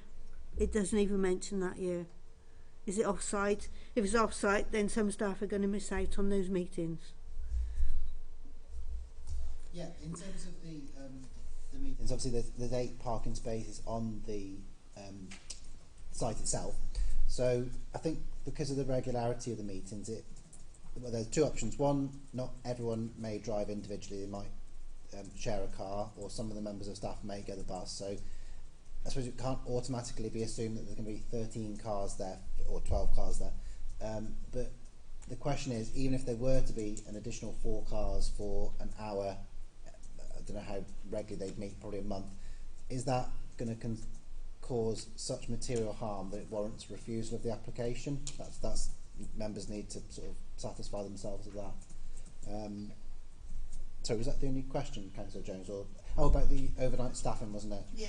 Yeah. I know it says it in the. Well, I think it says it in the supporting documentation, but I agree from experience. I think that generally is 2 members of staff overnight. But for 4 children, 1 member of staff is very optimistic. Well, even for 1 child, I think it's probably best practice to have an extra pair of hands, isn't it? But I also know that the children have advocates that can call and announce to the area and park, and you know, that's extra parking. I'd say the question I'd like answered is, where are they going to have their joint meetings really, when they all get together and discuss, which they have to do, to work together as a team. As I said, I think it's probably too onerous of a planning condition to say that meetings can't be held on site, and that's on the basis that, as I say, not every member of staff will drive. They might get public transport, they might car share, but even if every member of staff did drive, is it going to be such a problem for 1 hour in the off-peak period, probably once a month, to warrant refusal of that application on highways grounds? My suggestion would probably be not, and the fallback position is that we have no control over the cars there at the minute when they're two private properties. I think they're 3 beds, aren't they? So potentially you could have 6 adults living in each house, and they'd have the same parking. They'd have the same number of cars, but they would all be there at the same point. Whereas this one, apart from the monthly meeting, they won't be there at the same time. But I just add there, if I could, that these children do need a place to stay, and they do need a place to stay within the communities, not out in the sticks in the middle of nowhere. Yes, please, Chair. Just going back to Councillor White's comments in terms of management side of it, I'm noting that they have provided some information within the pack, but there isn't actually a condition on the end of in there that's keeps it in accordance with that management plan with regard in terms of if the end user changes, although the land use still stays the same. So I would recommend perhaps that we add a condition in that is restrictive, so it is in relation to how the information has come forward today, noting the concerns though in terms of the management, that there may only be one person. It will review that to make sure that it's not ever any minimum type thing, so it could be a little bit more restrictive in that sense if it has to go up. Does that make sense? Did I put clear? I think I'm confused myself. And then in relation to the parking in terms of your meetings, I just want to add, in today's world as well, as we've seen with COVID, lots of meetings have become virtual to save a lot of time and people movement wise. So I hope that they would take up on the opportunities of technology to save, well, resource even. Councillor Scott, do you want I understand about the problem with parking, but that's what we have enforcement teams for, to deal with that kind of thing. What I'm hearing really is more of a fear of what may happen, and of course we hear that all the time, and very rarely does it actually come to fruition. I think the officers have got this right, quite honestly. I agree with their conclusion and quite happy to support it. Thank you. Councillor Lavery. Yeah. I'm in support of all these sort of applications, but I am concerned. I'd like to know, once an Ofsted licence has been granted to an operation, if that company then sells the operation, do the new company have to then reapply for a new Ofsted licence, so that the concerns of Councillor White would be eliminated by virtue that the new company would then have to comply to a set of regulations that Ofsted were happy with. And the other point about this one person supervising overnight. Now, many years ago I used to be a scout leader of all things, and it was the policy that we never had one scout leader on his own or on her own with children at any point in time, because of not because of that those people can't be trusted, but because of protecting those individuals from being actually accused of doing something, and they've got no witnesses to substantiate anything to the different. So I would suggest we really question why that is included as one person to supervise at any one point in time. Point, Andy?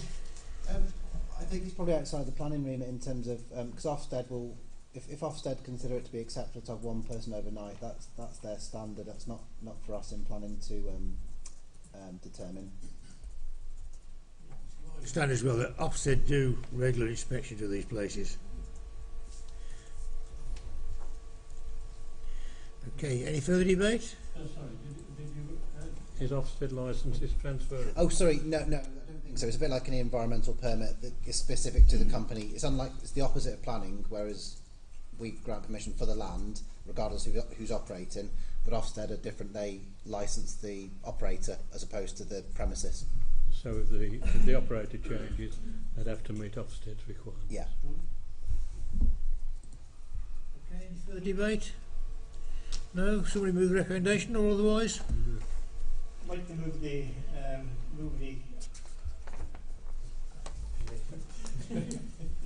I'd like to move the recommendations, but also include within that any future operator will be based on the details that we've got within this the papers at the present moment. So we'll add a condition that's that it shall be operated in accordance with the management information that they've submitted today. Absolutely. Yeah. I'll Second that. Yeah, recommendation as amended with the addition is in front of you. All those in favour, please show. Against? One against. Right. That brings us then to the big one, which was deferred from last time. So this is land north east of Sturchley interchange, Nedge Hill. And is this yours? Yes, thank you, Chair.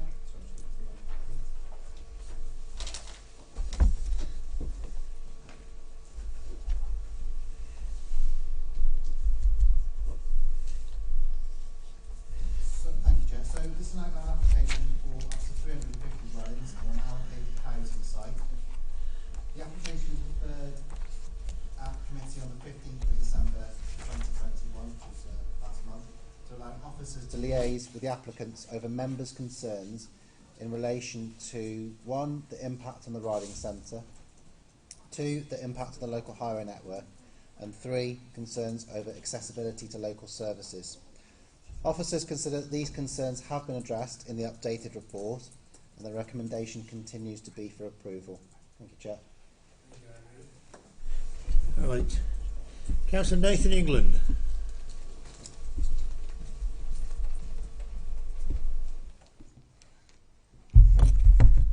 Good evening. Thank you for allowing me to represent my constituent views this evening. I've reviewed the additional reports that are tabled this evening and looked back at the issues that I raised previously when the planning application was rejected by the committee. The new reports do not answer the points that the community has raised. We still have the site's unique archaeological interests that should be investigated prior to planning approval. This has not been addressed. Simply dropping in a design of a proposed roundabout does not satisfy concerns around safety. A simulation of traffic flow at different times of the day would be more reassuring. The issues around the lack of amenities for the estate have a short copy and paste report where measurements have been taken from the closest point of the development, which looks like it's still a few hundred yards from the closest home. Surely a centre point for the development should have been used. Are there recommended distances for amenities from a new development? In short, the reasons for rejection of the planning application in December still exist, so surely the committee cannot now approve the application when all the previous issues still remain. You can see for yourself on page 6 of the meeting pack that the application be deferred to give officers the opportunity to express members' concerns, and for the applicant to come back to the council with revised plans, which we simply haven't got. Okay, thank you. Lorna Cooper, please, on behalf of Miss Kay Curtis.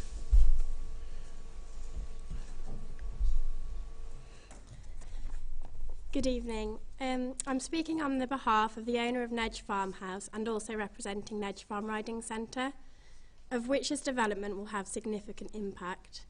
I'm here to object to the proposed development. My points are, firstly, could you clarify exactly who are the applicants and who are the landowners? It has been stated that Homes England is looking for 299 dwellings. Who is or are the applicants for the further 51 dwellings? And who owns this land? Is this something that the committee members are aware of? Could it be clarified and fully established that there is a need for so many houses on this site? The proposed downgrading of Nedge Lane is not at all clear to local stakeholders and third parties. The Highways Officer comments, email dated the 14th of June, states that specific consultation and ongoing discussions with local stakeholders and third parties likely to be affected to be outlined. Apart from one Teams meeting with ourselves, Dave Stengel from Atkins and Sheila Dixon on the 21st of July, there has been no further consultation and ongoing discussions regarding the downgrade of Nedge Lane. The downgrade will have an extremely adverse effect on the access to both Nedge Farmhouse and Nedge Farm Riding Centre, leaving both cut off at the end of a cul-de-sac. This must be addressed. Nedge Farm Riding Centre will lose passing trade and will have to use an already deemed not wide enough for Buzz Route Road due to on-road parking through the residential area for all access, including large farm machinery. The alternative access proposed is the main spine road through the estate and on-road parked cars, as there will not be enough off-road parking allocated for the amount of houses. In planning consideration under highways, it states common assumption is that every household has 3 cars. This will equal 1,050 vehicles. Even if each household was allocated its own parking space, this would result in 745 cars being parked on the roadside. Would this spine road be a designated bridleway or cycle path to allow connection to Nedge Farm to Nedge Lane? Third parties and local users are on a whole still unaware of this potential downgrade. As local stakeholders and third parties, we strongly object to the downgrade of Nedge Lane.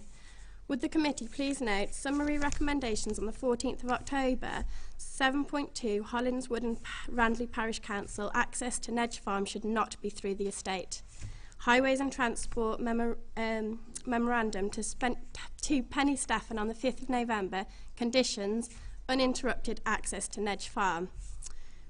We would also question the walking distances to local amenities, which appear to have been recorded from one main starting point. Is it okay to continue? Yeah. Okay. Point closest to the network rail bridge. It's approximately another 20-minute walk from the furthest end of the site. The proposal of the 60-metre buffer zone, could this still be leased to Nedge Farm Riding Centre for recreational ground and grazing to ease a loss, also leave Nedge Farmhouse in a natural setting? Is there anything from section 106 to improve Nedge Farm Riding Centre for the provision of sports and recreational value to the area and proposed new development? We still believe that access to Nedge Farm and Nedge Farm Riding Centre through the proposed estate, Plot E, would pose many problems and safety issues. Again, a possible solution would be to reduce the amount of dwellings from 350 to 300 as originally stated in the 2018 plan, therefore remove Plot E, 49 dwellings, or relocate them to the southern side of Nedge Lane. This would enable Nedge Lane to remain open for access to the house and riding school, and for Nedge Farm Riding Centre to function at full capacity and to continue to cater for the needs of the local community. Thank you. Dave Stengel, please.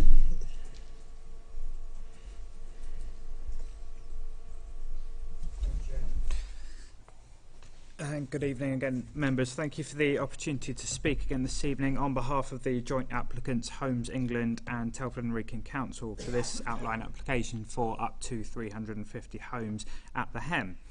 Since this application was heard at December's committee, we have further engaged with planning officers to clarify the matters of concerns previously raised by members.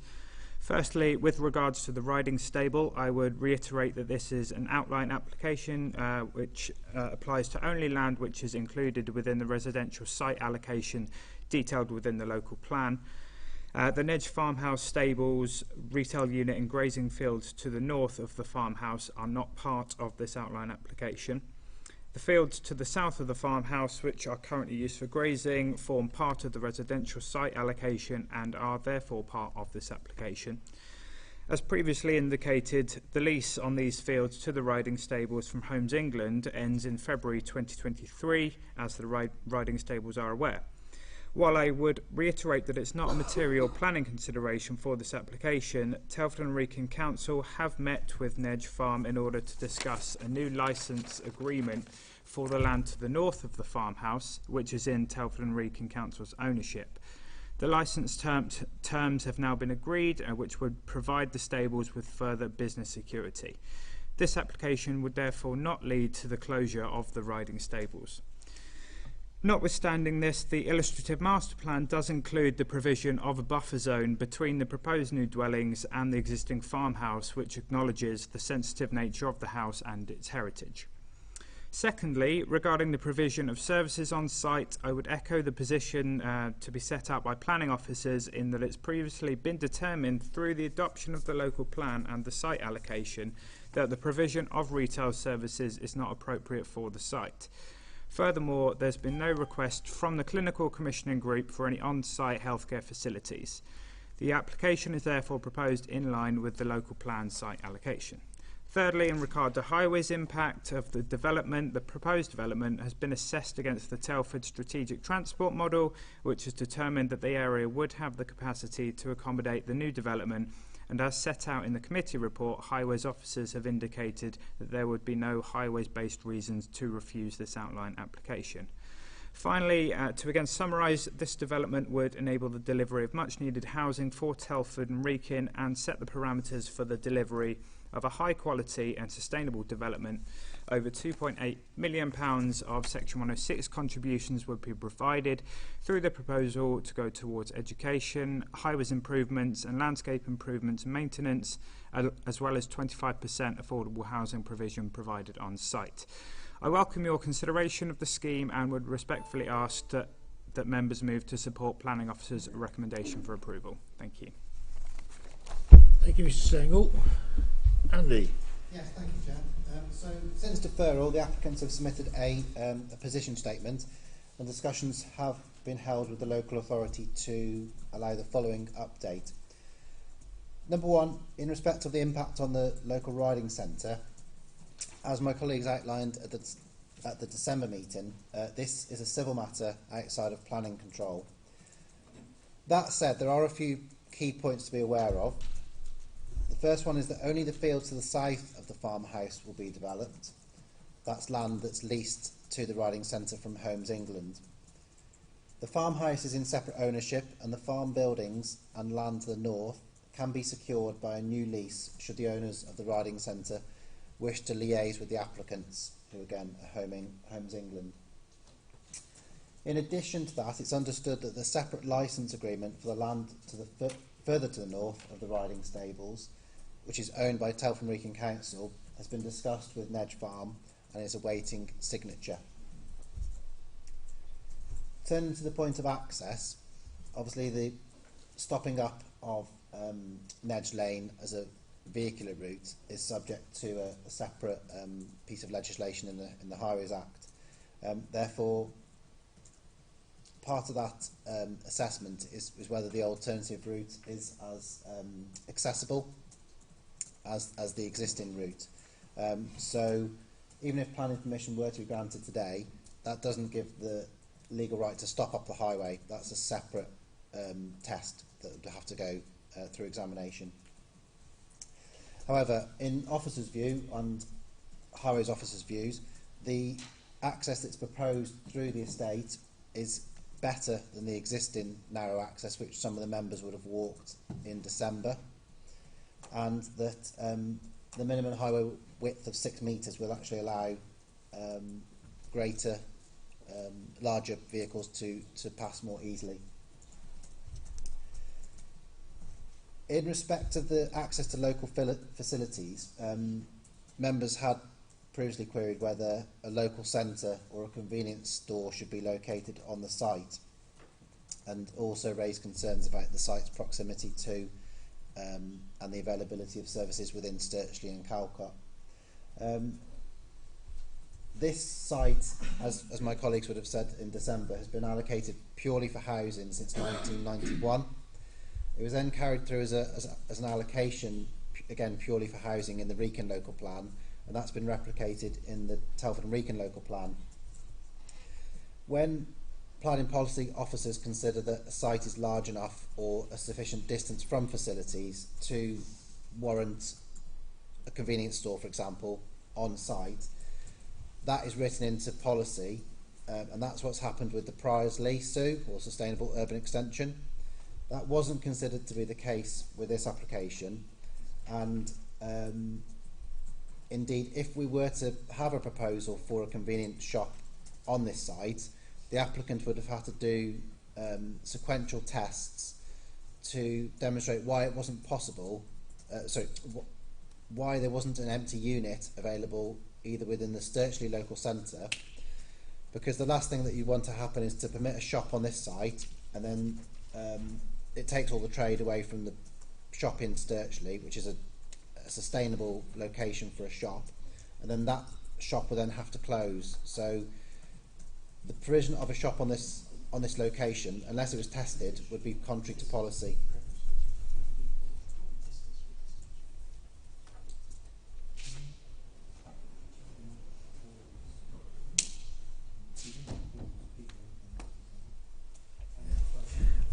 I think some people need a 2-minute comfort break, so we'll take a comfort break for 3 minutes. Okay.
servicing.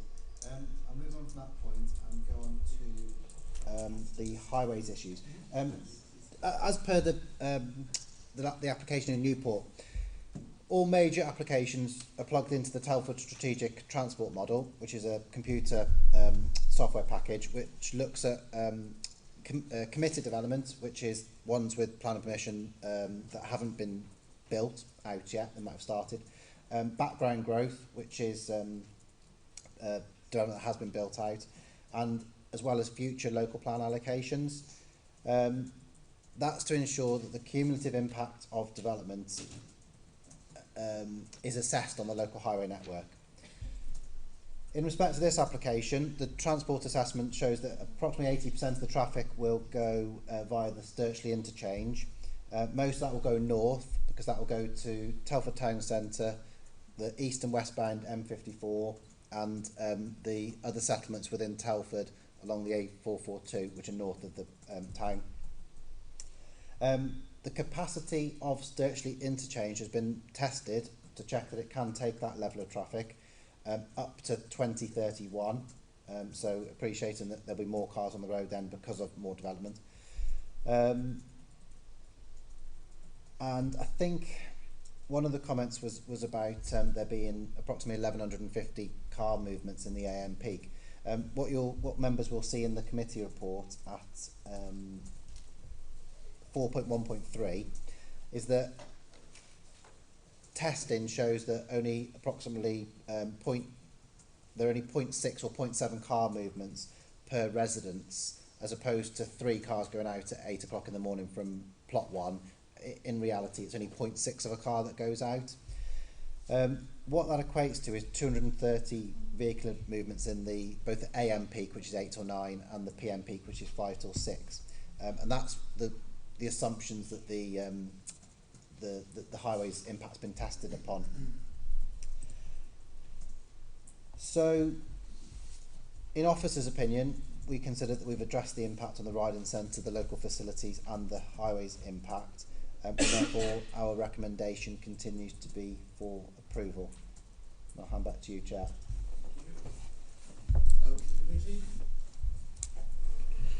I remember the debate we had in December as well, and this land has all been allocated for a long time. Who wants to start? Ian? Or Janice? It was mentioned by one of the speakers that the revised plans had not been addressed previously. Do we feel that they have a point there? And that there was still a lack of consultation with residents on traffic issues? Do they have a point there? I don't know what consultations have taken place. And I wasn't at the meeting in December, so I don't know quite, have things been addressed that were brought up on that meeting? Have they been addressed fully? Well, in officers' view, we consider that we've given members the information about how close the local services are. I take the point about the distances being from the top left-hand side of the site, whereas the properties will be in the middle and on the other side of the site. But that's just to give an idea of distances. And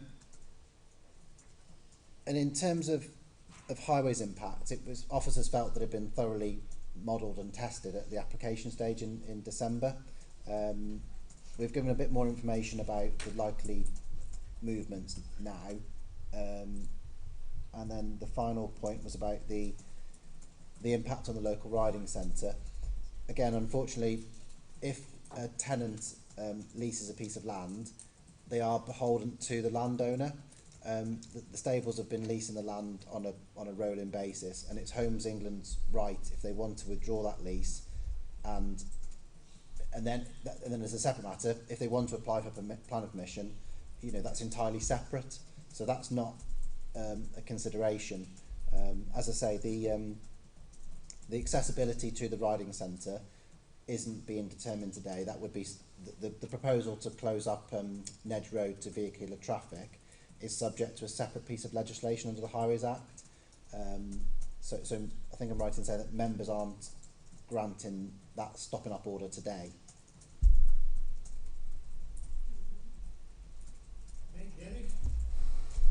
know it's not a material planning concern, but I'm going to raise it at any time I'm on here as a reserve, and any time I see developments like this. And that is, we need to actually make sure that we talk to the medical profession, because Sturchley Medical Practice, which is the main doctors in that area, are cracking at the seams. They are inundated. There is long waits if you ever get through at all. Now I know, because they're my doctors as well as anyone else's. They run the Sutton Hill one. So at the effect of another 350 homes going into this practice. And, you know, I would be very, very surprised if anybody's actually talked to Dr. Inglis. And the reality is there needs to be discussion to make sure that they can get the medical needs that a population like this needs. As I say, I know it's not material planning, but we should be talking to them. Okay, thank you, Derek. Ian? Yes, Chairman. I still have concerns about this application, in that there is a complete lack of on-site facilities and for residents to do their shopping in the local centre. I've read the report about the nearby facilities and their measurements, which is from the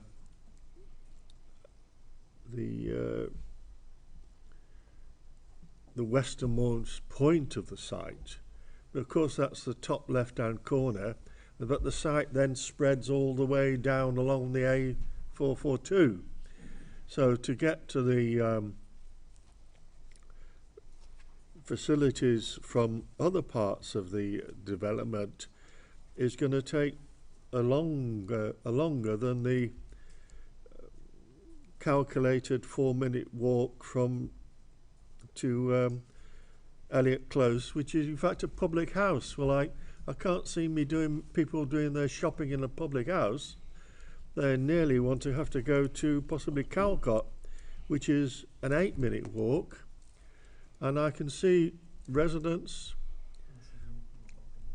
pensioners like myself, toddling along to these shops, and I think it'll take longer than 8 minutes to walk that far. And families with children also try to cope through the recommended route. There were some very lovely maps on the public Wi-Fi on the site, which I think are available, which show the proposed walking routes. And is it possible to put them up on the screen for us to look again? Yes, there they are. They all start from one top left-hand corner of the site and go wandering off across the A4, under the A442 and into the Sturchley. It's a heck of a long way for the people who live there.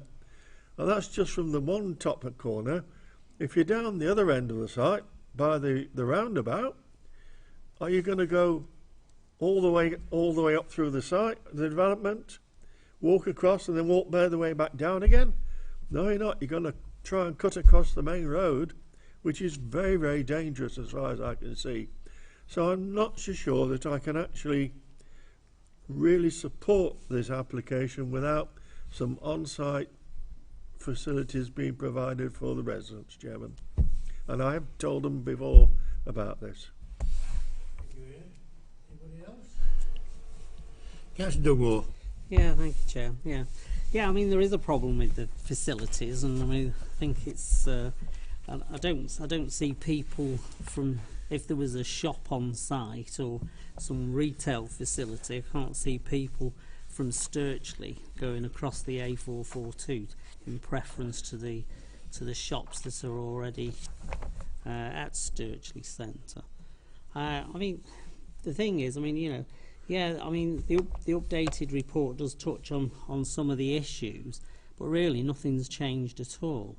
And what I'm really disappointed at is that you did mention about them having grazing rights on the north bit of the plot, which is on E49D, right at the top. And I mean, that would have helped to mitigate some of the concerns over the riding school, because I mean, it is going to have an impact. There's no doubt about that. I mean, the access is going to be all the way through the estate. Once this application's approved, well then having Nedge Lane cut off is going to be a formality, and really. So I mean, the thing is that it is going to have an impact. There's no doubt about that, and it would be ridiculous to say otherwise. And I just think that we, you know, some of the concerns regarding the horse grazing could have been alleviated if there was some grazing rights, or there was something going to be done regarding that. But there obviously isn't. So I mean, I find it difficult to see what's changed from the December meeting. So I shall be probably voting the same way. Councillor Cook. Yeah, on the last planning meeting, you talked about reduction in the housing. Was that ever discussed after? Was the planning with the site officers? I think from the I don't know if it was minuted. Certainly in the update, it only said about the three things, which didn't include the reduction in the number of houses. I thought we talked about the reduction of houses to give more land to the Nedge Hill farm, riding farm. The only thing I can say, I don't think it was carried across into the recommendation to defer the application. It was only the three items that were in. It may have been discussed, but it wasn't voted on for the reason for the deferral. In an earlier debate, when we were in Newport talking about the schools, I wonder what places are available in the schools there. So you've got the Park School, which is the secondary school, and then I think you've got a school in Sturchley and a school on Randley. Yeah. I wonder how many spare places they've got. And I do have to come back to these times. Those times are 20 minutes a mile. If you work them out, you're saying you can walk a mile in 20 minutes. Yeah. If you've got a little one in a pushchair and a primary school child, you're not walking a mile in 20 minutes. So, and that's without taking into account the people that live in the other part of the estate. So I think they're all right for a fit, healthy adult to walk a mile in 20 minutes, but not a mum pushing a pushchair and having a little one with them as well. And the shop, I'm not sure we can say. I thought you said we don't want to have an empty shop in Sturchley because we've got a good shop going here. I thought that wasn't planning. I thought it was all to do with market forces, that you couldn't say you can't have a shop at A because there's already a shop at B.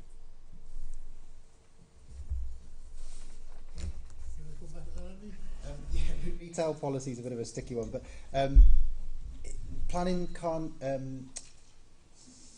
intervene in competition.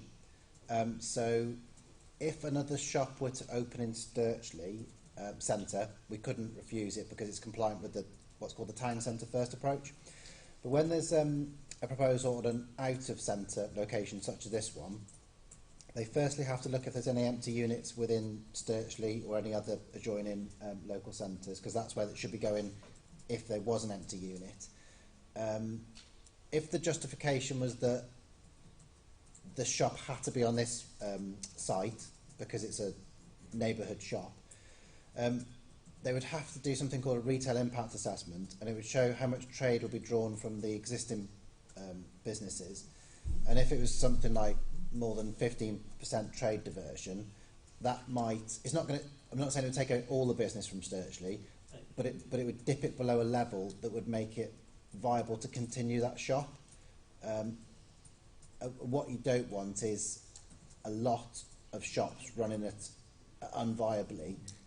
You want lesser shops really that are running at near 100%, because as you know, I don't think owning a shop is a particularly profitable business anyway, certainly not for the staff, but that's the reason we try and protect it.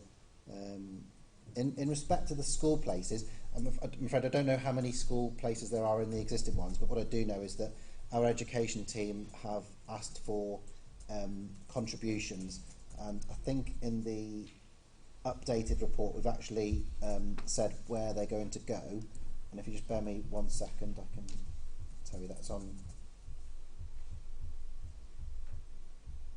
Sorry, it'll be a sec. Yeah, it's under the conclusion. We've said oh, forgive me, we haven't actually said which school it would go to, but we've said the figure. In the previous meeting we just said that it would be a sum based on a formula. We've actually put a contribution of 1.7 million for primary and secondary, just under 2 million I think it is. So, sorry, 700,000 for secondary and 1.7 million for primary, but I don't know where they're going to go, I'm afraid. I think that's something that might have needed a bit more thought. However, I do think we need these houses in Telford, so I'm going to be supporting. Any further debate? Drafting of the New Towns Act 1981, section 7.1, in the submission 242. So it's a live extant permission to build there, and the proposals have been put forward, and it's been through various rounds of public consultation. So, thinking of what was said this afternoon, yeah, the recommendations are before you. Somebody move them? I'm moving them. Peter's seconding. All those in favour, please show. Those against? That's 2 against. Thank you.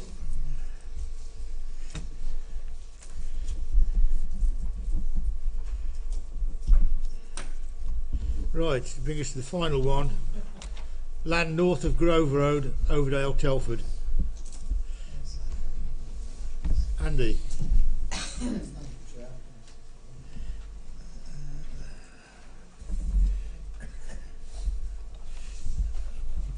I had to say the last bit.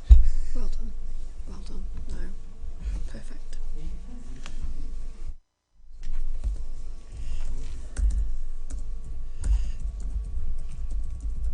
Sorry, Chair, I've just opened up. So this is a deed of variation to a Section 106 attached to an approved residential development of 81 dwellings. The current agreement secures contributions towards education, recreation and improvements to a public right-of-way. The proposal submitted demonstrates it's unviable to build out the scheme and provide these contributions. This has been subject to independent validation by an external surveyor instructed by us at the council, and our recommendation is that the deed of variation should be approved and the Section 106 amended. There is one addition to the Section 106 as well. That would allow the council to secure the nomination rights for the occupants of the proposed properties. What that means is that in the Section 106, the council have nominations rights. So when a resident, sorry, I'll phrase this in a different way. Instead of the registered social landlord selecting all of the residents who live in these properties, there'll be a percentage in the Section 106 that allows the council to say some of the residents, the council can select who the residents are who are going to live in the... Sorry? We can put forward homeless families. I don't know about homeless families, but if you've got nomination rights. Yeah. So that was it. Yeah, thank you, Chair. That's me over. And the evidence. Thank you for your patience and waiting. Thank you. Good evening, committee members and Chairman. I'm Andy Evans. I'm the Managing Director of Wonderful Homes Limited, and we are the developer and house builder that's building the 81 affordable homes on the subject site on behalf of Green Squared Accord Housing Association. My aim is to provide some background context to explain how the situation with the proposed development on subject land has changed over time since the outline application was granted in 2016, and why we are asking for the proposed S106 variation to be approved. The site is a sloping backfilled former open cast coal mine that is adjacent to the M54 with a steep embankment forming much of the boundary. As such, it is a very technically challenging site that involves significant reprofiling with circa 40,000 cubic metres of soil to be removed from the site, significant retaining walls to be implemented to retain the M54 embankment and the level changes across the site, and all sorts of different vibro and driven pile foundations. It has become apparent that the previous landowner and applicant for the Section 106 for the 2016 application had considerably underestimated the abnormal costs of dealing with all the various technical challenges. Note that some of the drawings and proposals for the site date back over 10 years. This underestimate of the challenges and costs was confirmed by the fact that the landowner was unable to find a buyer for the site after marketing it for many years widely, and also through the CBRE viability report that the council has recently had produced. My company got involved with the site in 2019 after agreeing to develop the site in partnership with Green Squared Accord. The agreement involves a fixed price contract that is supported by Homes England grant funding and a land purchase agreement that was subject to reserve matters planning approval and ground conditions.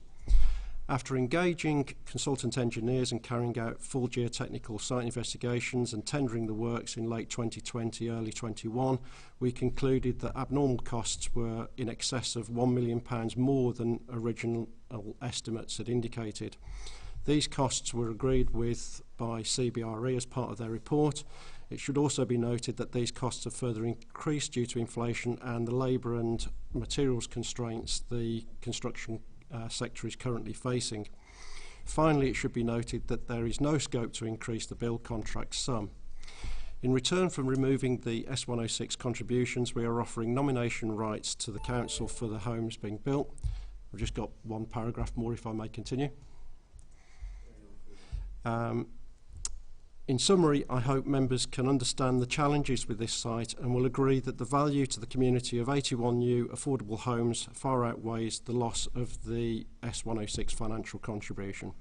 Thank you for your time considering this application, and I hope members will be minded to support the Planning Officer's recommendation for approval.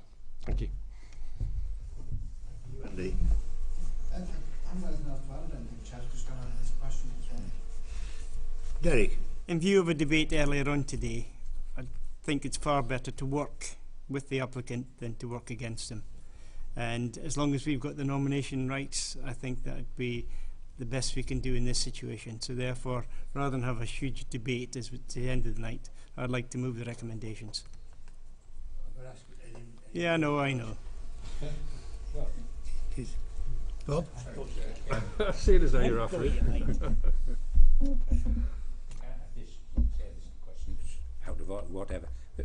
The 106 money, when I read what it was allocated for, it was obviously the costing was done. If the 106 money is reduced below, does the work that the 106 money was going to do not get done?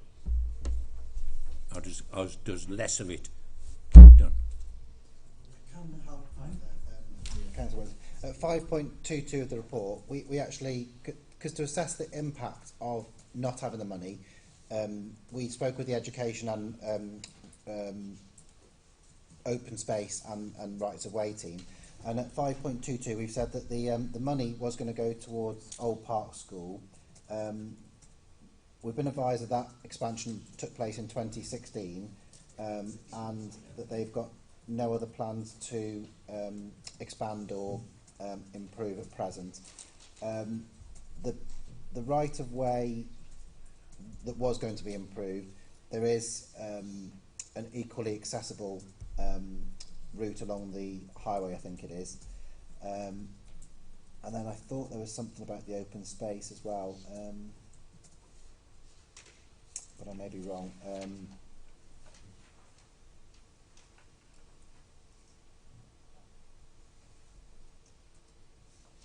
So yeah, the works to the school have already taken place, even without the money from this scheme, and the money that we asked for the public right of way. Yes, it's not. It would have been great to get it, but there is an alternative.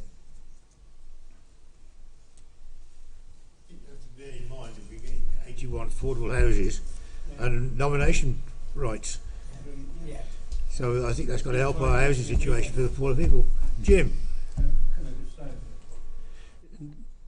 Did the developer say that the costs had escalated by million pounds, and the 106 money adds up to £96,000? So I don't really see from a commercial point of view how we can offset £1 million with £96,000. So how we can, that £96,000 can make it viable if they're going to lose £1 million. It seems totally just a case of let's get rid of save ourselves £96,000. Not a, you know, the £1 million cost is going to be recovered from it. And the other thing that we haven't mentioned, of course, is since 2016, the value of properties has escalated greater than the inflationary rate that was mentioned in the So it's the cost of building. The cost of building's gone up, but not at the same rate as the cost of the value of our properties. So No, I think the committee report does say, even since the submission of the deed of variation, which I think was September last year, the costs have gone up by 66,000, I think it was, from memory. No, but I mean, it's just in 2016 when they bought. Oh, yeah. You know, I'm saying 2016 they bought the land or submitted the original plan, and now we're saying, was it 6 years on, that it's £1 million more escalation in costs, but you know, it's probably much more than £1 million more in value, and the 90-odd £1,000 worth of 106 money won't make a pinhole in the £1 million extra cost anyway. No. The recommendation is moved. Is there a second for the recommendation? I'll second that. Moved and seconded. All those in favour of the recommendation, please show. All those against? One against. That brings us to the end of the meeting. Before we finish the meeting, there's a few things that us as a group, where we have it, what meeting we have it in, I don't know, but a lot has come out about things like